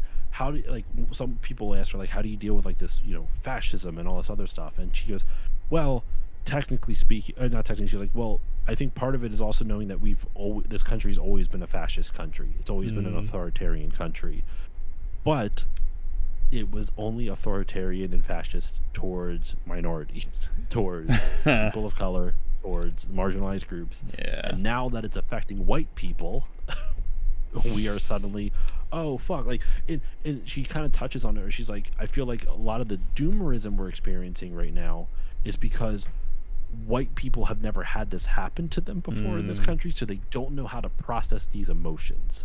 They don't know how, and this is not an woe is us. You know, I'm cis white dude. I'm fucking fine. I'll get over it. But I thought that was interesting, and in a weird sense, it gave me hope. In a weird sense, and the reason being, marginalized groups have dealt with this for literally 200 plus years in this country. Like literally, even like, you know, the first almost 100 years we had slavery, for fuck's sake. So like the fact that existed, and there has still been progress for marginalized groups. I'm not saying it's been perfect, not saying it's been fast enough. No, like, I'm not trying to be like, oh, look how good America is because we suddenly started treating people like humans. It's, which we still haven't all the way, obviously. Yeah. But in a weird sense, if we've always been this way and we've still made progress, and now now the whole country is aware of it, or a larger portion, I shouldn't say, a huge semblance of the country is aware of it and mad and pissed off. What could happen? Could we see more progress with this? And I don't know. I don't know the future. I'm not going to say like, yeah, everything's okay. I don't know. But I refuse to live in fear of what could be worse, because I won't know what's going to happen in the future. I know stuff is bad right now, and we should be upset, and we have justifiably feel scared. Like, I'm not saying to ignore your feelings either, but it just like, if we've been this way before and progress still occurred, that we can still make progress now. Yes, but the scale at which it's occurring is unprecedented. Yeah, but now there's more people that can there's more people willing to push back too. Yeah. Like before, not as many people pushed back because it only affected smaller groups, and even that there was still change made. Like one thing that she talks about a lot is like look especially to people like the black community and stuff, and how they have pushed through this. Look at them on a historical way and see how they have pushed through this, and you can adopt not those ideas, but adopt that spirit for yourself in an essence. Not trying to, I don't know if that's, not trying to, I'm not saying, do any cultural appropriation, of course. I just mean, but like, I just found it, I'm not trying to say to not feel sad or angry or depressed or scared. Like, allow those emotions, because those are all valid emotions. But I really admire the idea of just like, well, fuck you, this is over when I say it's over. And it's not over yet. That's kind of how she approaches it. And I know I've talked about her a lot. I'm sorry, you're probably sick of me talking about her stuff. No, I am living in fear, and I don't have a whole lot of hope. So it's just, I'm seeing it actively get worse. To me, it's going to get worse before it gets better, and I think something that it's hard to. That's helped me, because I think it's so easy to fall into the doom spiral. It's so easy to doom scroll. It's so easy to see everything that's happening and just lose hope. And that's exactly, like, in a weird, that's exactly what the purpose of it is, though. Like, if they're going to flood you with all this information to make you feel hopeless, so you don't have the will to fight back. Yeah. Because then if you don't have the will to fight back, then they've won. Mm-hmm. So you, like, that's why I haven't given up yet. You can't. Exactly.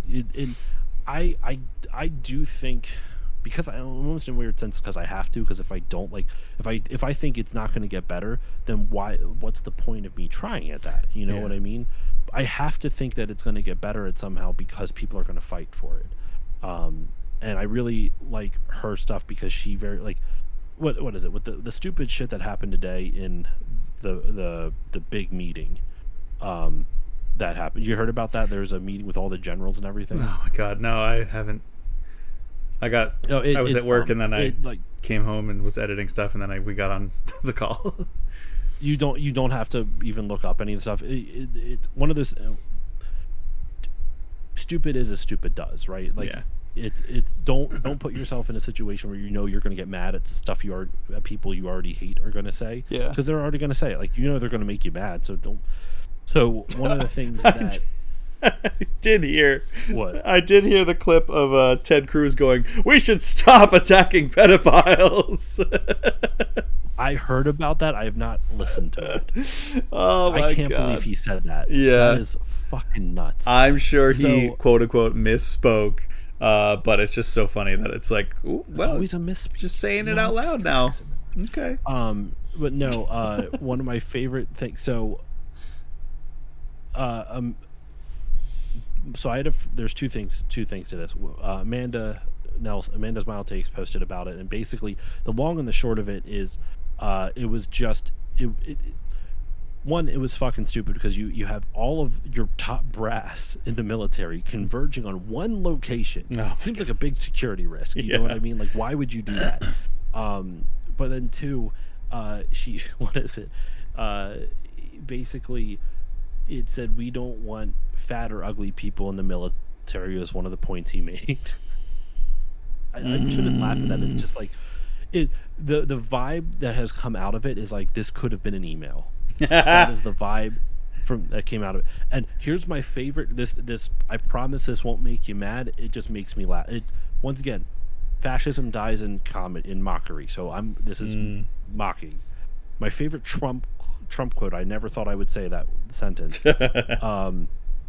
I'm not a fan of some of the ships you do. I'm a very aesthetic person, and I don't like some of the ships you're doing aesthetically. What? I don't like the ships you do. Oh my God. It's ridiculous. And I have a buddy who was in the Marines, and he just, while we were actually streaming, he messaged me, and I'm like, hey man, like, what do you think the reaction was today, to, like, internally? And he goes, from the brass? I'm like, yeah, the brass are just people in the military, and the quotation is because the secretary of who called the meeting. Now this isn't a quote, but it's just the vibe that he kind of feels from the military. Yeah. You served 23 years and left as a major. Shut the fuck up, you little bitch. And basically the way I was like, oh, is that like, I didn't even know he served 23 years. He's like, yeah, serving that long and only rising to be a major is weird. Really? Like normally people who serve that long go up higher than that. And he said it would be like if he served 23 years and only became a sergeant is his equivalent. Okay. My friend said. Yeah. I don't know ranks, but that feels low. Neither do I. But I just found it really it just doesn't seem to have done the effect that they wanted it to. And it makes me laugh at that. That makes me happy. But to bring it back to Lord of the Rings. Yes, right. Because Lord of the Rings, a lot of stuff in it just feels very analogous to the stuff happening now. And ultimately, it's a movie of hope, though, because like a series of hope. Because if you look at the events that happen in that story, shit goes so far bad. Like they win a battle only to be confronted with a larger army, right? They win the Battle of Helm's Deep only to be confronted with an even larger army at Minas Tirith or Tirath, or however you pronounce it. And it's only by the world literally banding together, and even like tenuously. It wasn't like it was like an easy thing to do. You just kind of saw what it was and be like, all right, let's see it, or let's do it. And I, like, once again, I don't know the future of our current situation. I'm not gonna say, oh, it's gonna be fine. I don't know, but at least with this, it kind of gives me the optimism and hope that there is a path forward that we probably just don't see yet, and just keep on pushing. And I think that's important, because doomerism doesn't help anyone. It's fine to be realistic and understand the severity of the threat or severity of the situation, and be sad about it and be mad about it and that kind of stuff. But like, once you understand the severity, then you kind of go you push on through, type of thing. I really enjoyed watching it and just feeling that sense of optimism about, not the sense of optimism, but like understanding a little bit of hope with it. So it was very much like when we rewatched it. It was so much the energy that I needed, that we both needed, that it all ending up okay at the end, good overcoming evil, disbanding, destroying the tower and destroying the ring and all that stuff, and seeing almost everyone come back completely unscathed, and then, oh god, the you bow to no one scene, my friends, you bow to no one. I was crying, bawling my eyes out. Yeah. Oh, it's so good. And even like going back to like, even the smallest person or the smallest being can do such great good. And it's like, okay, all right. It like keeps me going, not giving up, keep going, even though it sucks. You can acknowledge that it sucks. You can acknowledge that it's so disheartening. And you can be mad, and you can be sad, and you can be exhausted, and you can exhausted. Yeah. They're all valid, but you still gotta like find a way to push forward, even if just pushing forward is just laughing at something stupid for the day. And there is something that Amanda Nelson said that I also like. It was like, if the media you're intaking is telling you how to feel, it's not necessarily like in an evil way, but it's manipulative. They're trying to elicit a specific emotion, and I'm not saying they're doing it to like get something out of you or like fearmonger. It could just be like a friend. It could just be like a real person online just talking about their feelings, right? But by doing that, sometimes it does manipulate you into feeling in a way that maybe isn't not that it's not accurate, but the situation may not be represent like proportionate to that feeling, if that makes sense, right? It would like, um, it what is it, um, like it would be like, how can I put this?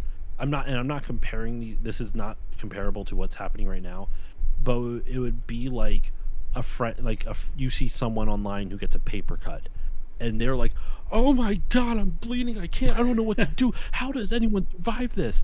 And so now you're scared to death of getting a paper cut, because this person's telling you how, like, look how bad it is. Like, look how you should be scared too. Paper cuts.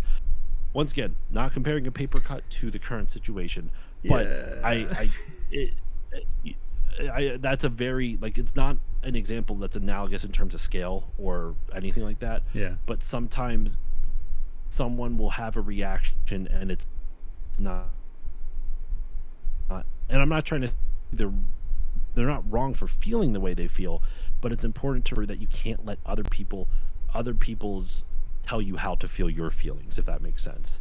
Yeah. I don't know if do you think that Lord of the Rings does that? Tell people how to feel feelings? Yeah. Maybe I don't. Do you feel it? I don't. No, I don't know if it does per se. It just has a hopeful story, and I'm taking hope out of it. It's not saying you should feel hopeful. Yeah.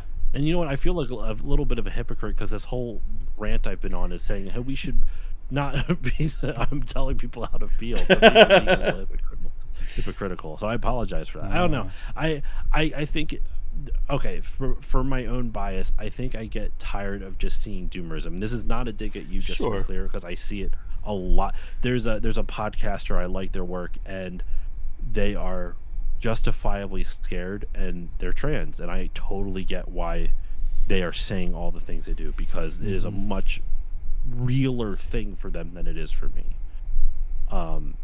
And so I would never say anything to them, not even because they're not, I don't know them personally, but because, like, how dare I? You know what I mean? Like, I'm a cis white dude trying to tell a trans person how to feel in a fascist country that's trying to take their rights away, right?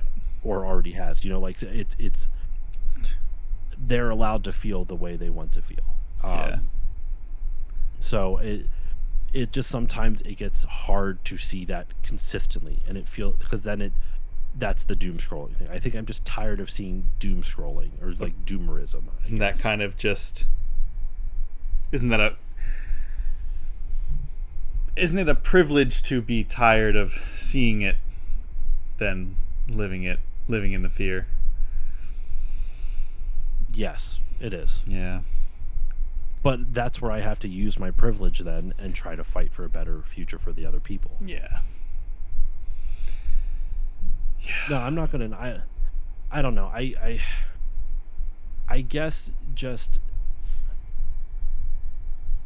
I don't know. I don't know where I'm going with this. I feel too preachy already about everything that's happening, and I feel like I've kind of not said anything I shouldn't have said, but I feel like I'm not getting the message across that I want to, in a good way, or in a sensitive enough way. You know what I mean? Like, I'm not articulating it in a way that's acknowledging other people's experiences. And I don't really know where to go from there, I guess. Well, I'm glad to hear that you liked Lord of the Rings this time.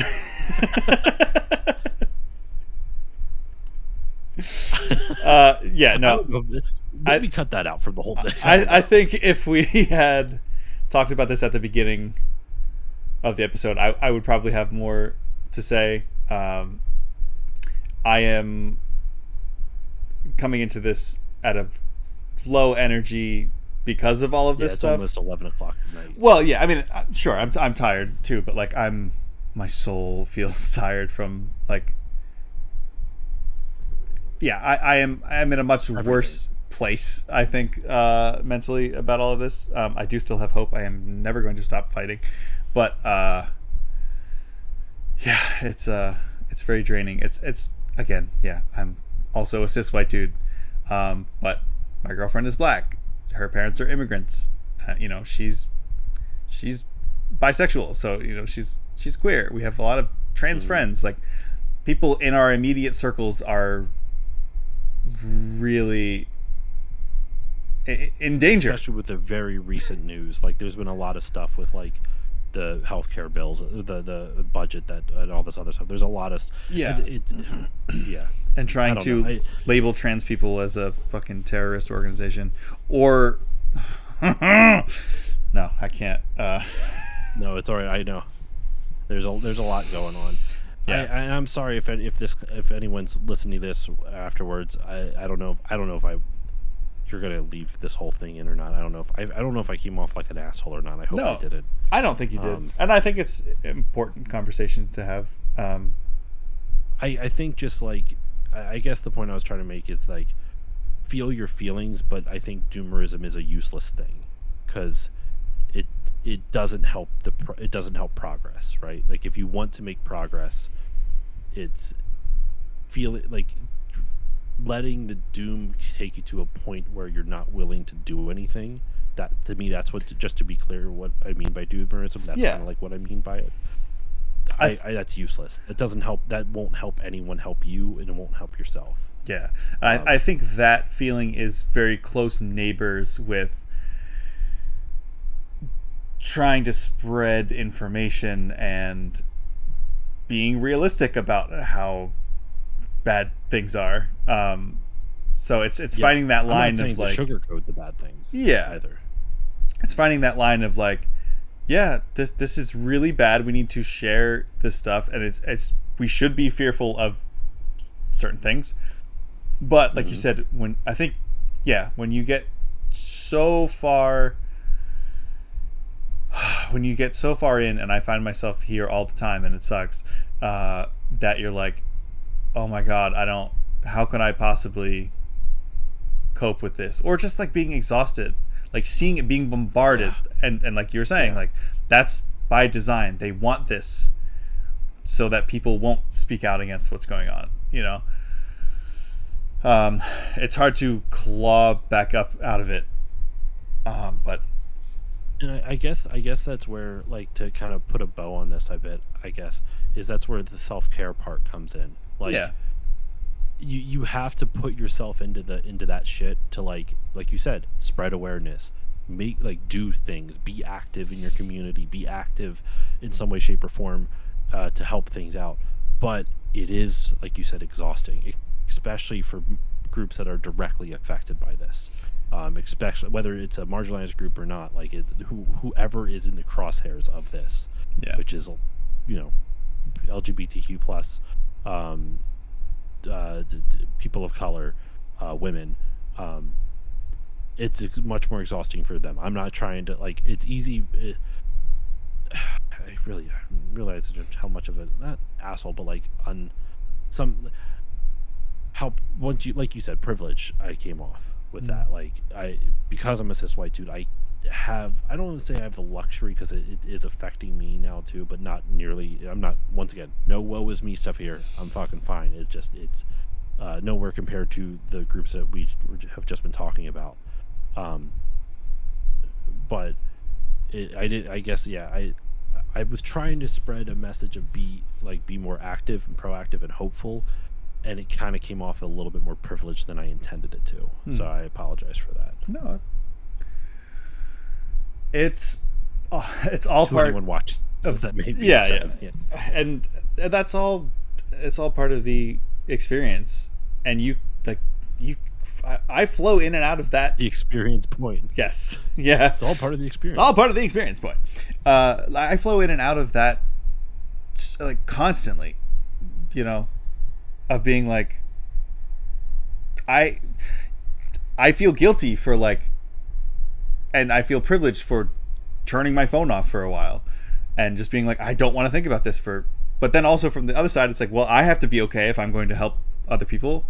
When you're in the airplane, the oxygen mask comes down. You got to put your own mask on before you can put on others. You can help other people. Yeah. So I think take care. As you say at the end of every Talk Tuesday, take care of yourself. Go to therapy. You touch grass, as people touch grass. You have to turn off your phone sometimes. We were not designed. I don't think human beings have evolved to a point that we can handle the amount of information that gets thrown at us on a daily basis right now. I think one of the reasons we're dealing with such a crazy high level of depression, anxiety, and a myriad of mental illnesses is because we are not used to having this level of information at our fingertips constantly in our face, constantly bombarding us. And it is a lot. It's a lot so you have to decompress, you have to log off, you have to. And I do think because we're aware of it now, the younger generations are like my daughter, for example. She doesn't, we don't let her play on YouTube, we don't let her play on our phones, we don't like their parents. I literally see that my daughter's only 4, and I see parents just giving their kids iPads and shit like that. Yep. And like tablets, and I'm like, dude, what are you doing? Like we have like what I don't understand that. Like your kids aren't meant to be there just for the sake of existing. You're meant to interact with them and play. And I'm guilty of not always wanting to. I think you're human, you're a parent, whatnot. But like, it's I don't get that, man. I'm hoping that the because we're seeing the detriments of it now, a younger generation is going to be able to be better from our mistakes right now. God, I hope so. We'll see. We won't know until years later.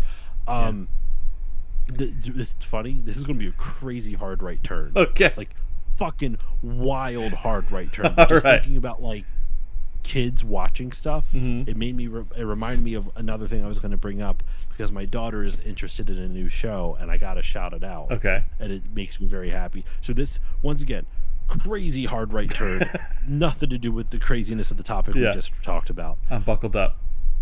My daughter I'm talking for 4 days straight. Now I'm not watching 24/7, but the only show she has watched now for 4 days. Yeah. Scooby-Doo. Yo, okay. Like the old one? She so fucking funny. Loves it. She loves Scooby-Doo. It's so awesome. She loves the Ruby-Doo and all that. That's really fucking good. She loves it. She loves the mysteries. She loves that. Because when we first watched it, I told him now listen, blank insert name here, because I'm trying to get better at not just saying your name on the internet. Listen, these aren't, these are just people pretending to be scary things. And she goes, okay, understood it immediately. Has never been afraid of an episode yet. Yeah. She knows, like, and I'm like, oh, this is a great entry for her to see, like, scary things. Yeah. Like, even though she knows, like, the unknown part is a scary thing for her, but seeing scary, like, creepy, spoopy imagery, she's finally seeing it for the first time. Yeah. You're like, no, honey. The ghosts aren't the scary part. The scary part was capitalism and greed. That's always what it comes down to. Somebody's trying to get money from some, insurance fraud or some kind of... I just wanted to scare people away so that I could get more business to my gift shop. What I always find it funny is that these, like, random people with, like, probably very little means to do what they do except to get the costume they're in always have trap doors. I know. There was one where they were in Mexico for like some type of like a festival or some type of like a celebration or some type of, like, I forget what it was. And there was these archaeologists and like there was no one that was around for this big celebration thing, because there's like the ruins nearby are haunted, and it was like there was a ghost ship going down the river every single night and no one knows where it goes, type of thing. Turns out it was just 2 archaeologists just stealing, like, Mexican ancient artifacts, like Incan treasures or something, like Mayan treasures or something like that. Just, fucking British archaeologists doing what British archaeologists did for centuries. Yeah. Just stealing other countries' like history. But like they built the ghost ship that they were talking about. Yeah. It's them dressed up as like 2 like Mayan or whatever like gods. Like in like they look like stone like animatrons or whatever. They would take the treasures, they would swap the treasures out from in the temples with a fake one and then keep the real ones. They would drive it down the boat, and when it would cross under the bridge, it would disappear because they built a fucking hidden door in the stone bridge. I'm like, where did you get the funds to do this? Who did you hire to do this? Right. Like, I want to know what, construction company you were able to keep quiet. Like, where'd you get the money to pay them enough to keep quiet for this? Did you do it yourself? Do you have an engineering degree? Like, what the fuck's happening here? I was so just funny. baffled. I never thought about that. The scale of the projects of like, they're just like, I just want people to stay out of my swamp, and then it's like, I'm going to set up the most elaborate set of traps that anyone this side of Egypt has ever seen. It's crazy, some of the stuff that they end up doing. And like, there is like one where like the premise was there was this dude left Scooby a shitload of money in his will, and the only thing, they had to stay overnight in a creepy house. It was a haunted house. They had to stay one night, and if they stayed the night, then they get $250,000 or something. Remember, this is like in the 60s, so that's a fuck ton of money. Right? Like, Inflation. That's probably like 750 to $1 million now. Oof. And 250 is still a lot. But Yeah. It's even more back then. And spoiler alert for the episode from a fucking like 50-year-old show. But basically it was like the butler and like the lawyer who they tried to scare everyone away, so Classic. if they all left, they could keep the money for themselves, right? And there's a moment where like Scooby is like showering in a bathtub, like scrubbing in himself, with a fucking like shower cap on, and then all of a sudden the door just opens up and the tub just pulls back, and then comes back out with Scooby missing, and the door closes again, and he's going down a slide. I'm like, how the fuck did they build a slide in this house? How long did this take? Who constructed? Was this built when the old man who died? Like, did he do this knowing he was going to try to scare people at some point? Was it already there? That's or did hilarious. you build it? Like, it's so fucking weird, and really wild plot twist as well. The money that Scooby got was $250,000 in Confederate money. Whoa! What? Hey yo! And they go, oh, this is worthless. I'm like, right on. Fuck the Confederacy. Yeah, that's hilarious. Oh my god! Money. What? Oh my god! It still smells like slavery. You know what? There's been like so many different iterations of Scooby-Doo. When I was a kid, my favorite one was the 13 Ghosts of Scooby-Doo. Did you ever watch that one? I might have. So I watched a lot of classic Scooby-Doo, and I didn't watch a lot of the movies, which I know a lot of the movies were like really big for us growing up. Yeah. Like those. I didn't really watch them though. There were some really good ones. I mean, the one with the Hex Girls, Alt Girl Awakening. What? Was the 13 Ghosts a movie, or was it like a show? No, it was a series. It was a mini series. It was only 13 episodes long, and each episode. So it's hosted by Vincent Price as a like Dracula kind of looking guy, and his name's Vincent Van Ghoul. I might remember this actually. Yeah, and he would be like, oh, there's this mystical treasure that you have to get, but it's like haunted by this specific ghost, and they have to get all of these 13 treasures or something to they accidentally like let some kind of evil spirit out, and they have to get these other 13 little things to put it back or something like that. But I liked it because it was actually real. Like the spooky stuff was real. I remember this actually. It was. I have the vaguest memories of it. Like, it was just always my favorite one to watch when I was a kid, and it maybe was also because at the same time, and it's just the biggest travesty ever that this never got finished. I was really into the Pirates of Darkwater. Did you ever watch that? No, but I've heard of it. Yeah. Oh, classic Hanna-Barbera, like way too good animation quality for its time. But they had to find the 13 treasures of Rule, and the show got canceled when they only got like, I don't know, 7 of them or 8 of them or something. And I'm waiting for that to come back in some kind of way. Like, they're bringing back, in comic book form anyway, like Biker Mice from Mars, Street Sharks. Oh wow. Cowboys of Moo Vin Mesa. Diesel, maybe. Yes. Oh my god. But I'm hoping that at some point they either do a comic. I would love for it to be an animated series. Hanna-Barbera is doing nothing with this IP. Just, can we finish? Hanna-Barbera, I know you watch the show. Hanna and Barbera are both watching. Especially after that extended Lord of the Rings segment. Yes. That's what brought them in, sure, actually. Everyone's happy with me. I still feel bad about that. Sorry. I gotta get off of it. No, well, you are experiencing this you are experiencing the world experiencing itself. That's how it hit you in that moment. That's fine. I'm just worried people are going to take it the wrong way, but I can't worry about that. I've tried to say my intentions with everything, so hopefully I just don't come off as too much of an asshole with that. Anyway, Scooby-Doo. Yeah. So so I always liked the thing. Yeah, it's called the 13 Ghosts of Scooby-Doo, and I'm pretty sure it was only 13 episodes. That was always my favorite one.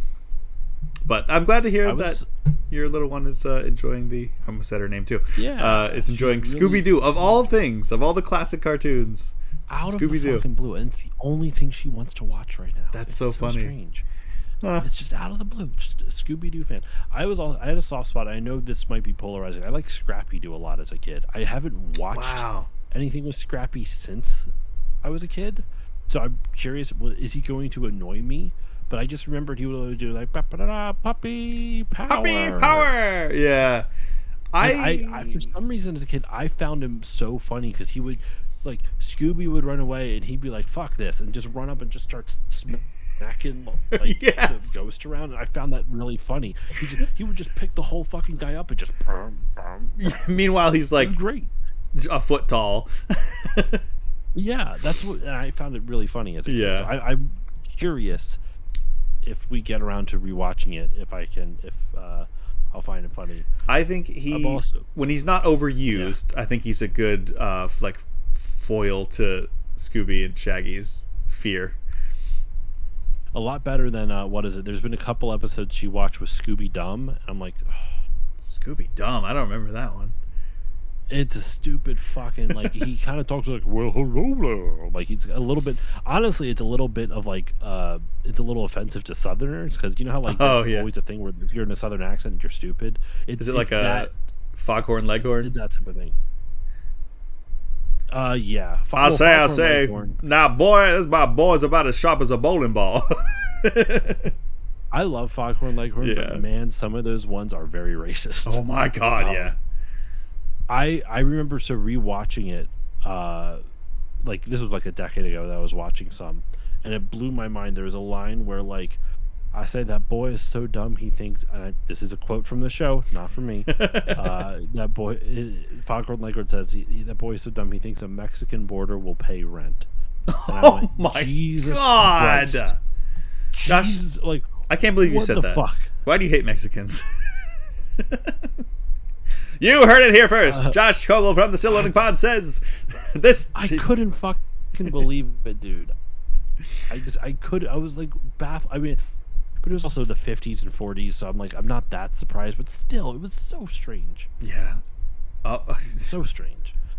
Always angry, never surprised. That's wild. Yeah. Well, it is just crazy. Anyway, so we should probably wrap this up, though, man. It is 11 o'clock. It is. It's I don't know. I gotta stop. My mind will not. Anxiety's a bitch, dude. I'm still lingering on the Lord of the Rings stuff. I'm sorry. I trust your discretion with it. You if I didn't come off bad with that I trust you on that. I don't know. I hope anyway. I gotta stop. Yeah. Sorry. I think I need to process it more. I think what I know is that you're coming from the right place. That's as much as I can say that I have solidified into an opinion that's worth sharing. Well, thank you. So I don't take it as you. Yeah, that's what I'll say. I just don't want it to make it belittling someone else's emotions or making them, like, how they are reacting and how they're dealing with the current situation, the current Yeah. I don't want. I was not intending it to belittle them or say they're wrong for it. I think that's all I'm trying to. Yeah, and that's there's the whole impact versus intent. If anyone's watching and they took it that way, I'm hoping that now by you saying that they will be like, oh, okay, that's not what he meant. But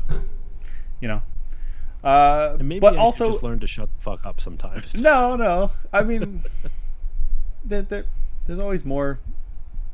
There's always, I don't know. Anyway, you're coming from the right place, and I will say that. I will solidify that. And I appreciate the conversations wherever they go.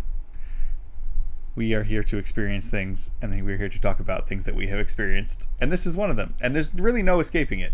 Like in the grand scheme of things, we can talk about turn your phone off for a little bit, but everything permeates into every experience we watch, which is why when we talked about last week, seeing the fascists commit atrocities and violence in Pan's Labyrinth kind of made me enjoy that movie a little bit less. Do I think it made it like less good of a movie? No, but my experience of it, my enjoyment of it was just a little bit like, oh god, this hits a little too close to home for me right now. So this is all, and absolutely. It changed the way that you experience watching freaking Lord of the Rings. So maybe in 6 years things will be in a completely different place, and you can watch that movie again and be like, oh, we defeated the fascists. Fuck yeah. We'll see. And obviously we won't know what's going to happen in 6 years. Yeah. Without spoiling specifics, this is Guillermo del Toro we're talking about, so the fascists get what's coming to them, and that feels great. But man, is it explicit. We'll just say that. Still like that movie a lot overall, but I always love these conversations, even though they can be heavy. I know it's important to have the heavy conversation sometimes, and also like to kind of push back on, like, as much as I think I'm grateful for your friendship because you feel comfortable enough to push back in kind ways. You know what I mean? Like, we're not trying to like be dicks to each other. So I appreciate these conversations because we're able to have a dialogue, not just an echo chamber. Yeah. I will echo that sentiment. And I feel the same way. I appreciate your friendship as well, and your conversations, and your time, and all of your time for hanging out with us. Jimmy Doom, you missed a good one. We talked about feet quite a bit. A lot of feet talk on this one. A lot of feet talk. Welcome to Foot Tuesdays. God, no! We just like Photoshop our feet over our heads. A lot of people would enjoy that. It's Jimmy Doom. I haven't heard hide nor tail nor foot from Barefoot Link Lover in a while. Do you remember Barefoot Link Lover? Yes, I do, actually. Yeah. He would come into my streams sometimes. It's been a while. He stopped coming into my streams once I stopped playing Zelda, where I could take off Link's shoes while he watched. That was the time. Anyway, I can't think of a better way to end this episode than that. Right. Cool. You look puzzled. Yeah, I agree. So I got... Wow, okay. I've been emailed twice now by two different people, and this is podcast related, and they're asking if I want to interview this band called what is it? Atom Music Project, or AMP. And Atom apparently is like an acronym. I don't know what it fucking stands for. Okay. But it's eerie that I got it's almost the exact same email. It is literally the exact same email, same, like every single thing, like word for word, but emailed from two different people. Asking about the same band? Gmail accounts. Asking about the same band. Huh. Well, it's either a scam or they have multiple weird, like social media managers or like PR people.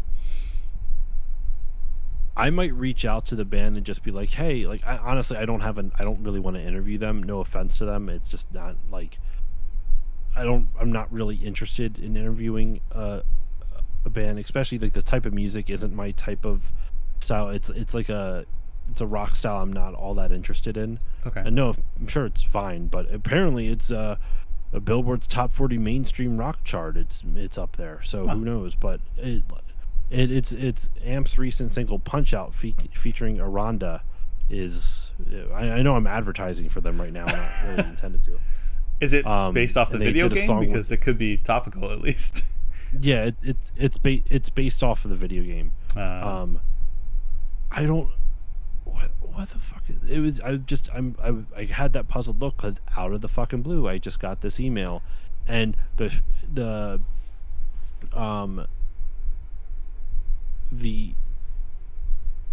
subject line, that's the word I was trying to think of, is slightly different. The newest email I literally just got 10 minutes ago has interview ? And then the exact same subject line as the previous email, which is infectious video game music / top 40 Billboard artist. That's just so fucking weird. Well, it may be a scam. Yeah. I'm not going to click on any of these links in here. Yeah. Phishing. Well, this was a wild ride. We went to a lot of places this episode, and it's always a time. It's always a good time. Net positive overall. Yes, sir. It was a good time. Thanks for chatting. If you're watching, thanks for watching. If you're lurking, thanks for lurking. If you chatted, thanks for chatting. I think it was just Drew today. It's all good. And a bot. Don't forget the bot. Oh, and the bot. Yes. Thank you for being banned. I can't. Again, I can't see. Is anybody watching? No, I think it's just. Okay. Oh, Shadow Mage just popped in. Hey, well, welcome. Thanks for stopping by. I looked for a bit. Appreciate that. Yeah, appreciate your time.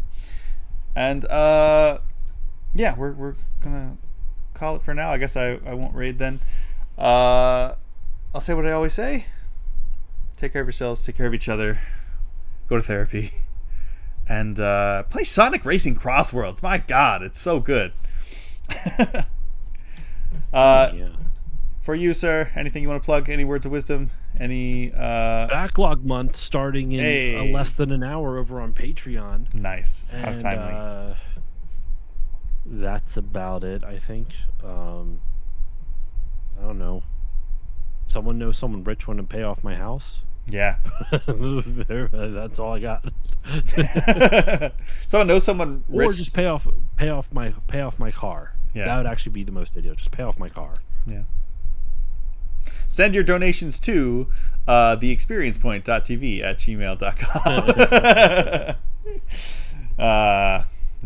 No, I got nothing other than backlog month is starting soon, so exciting stuff for that. I'm looking forward to it. Sick.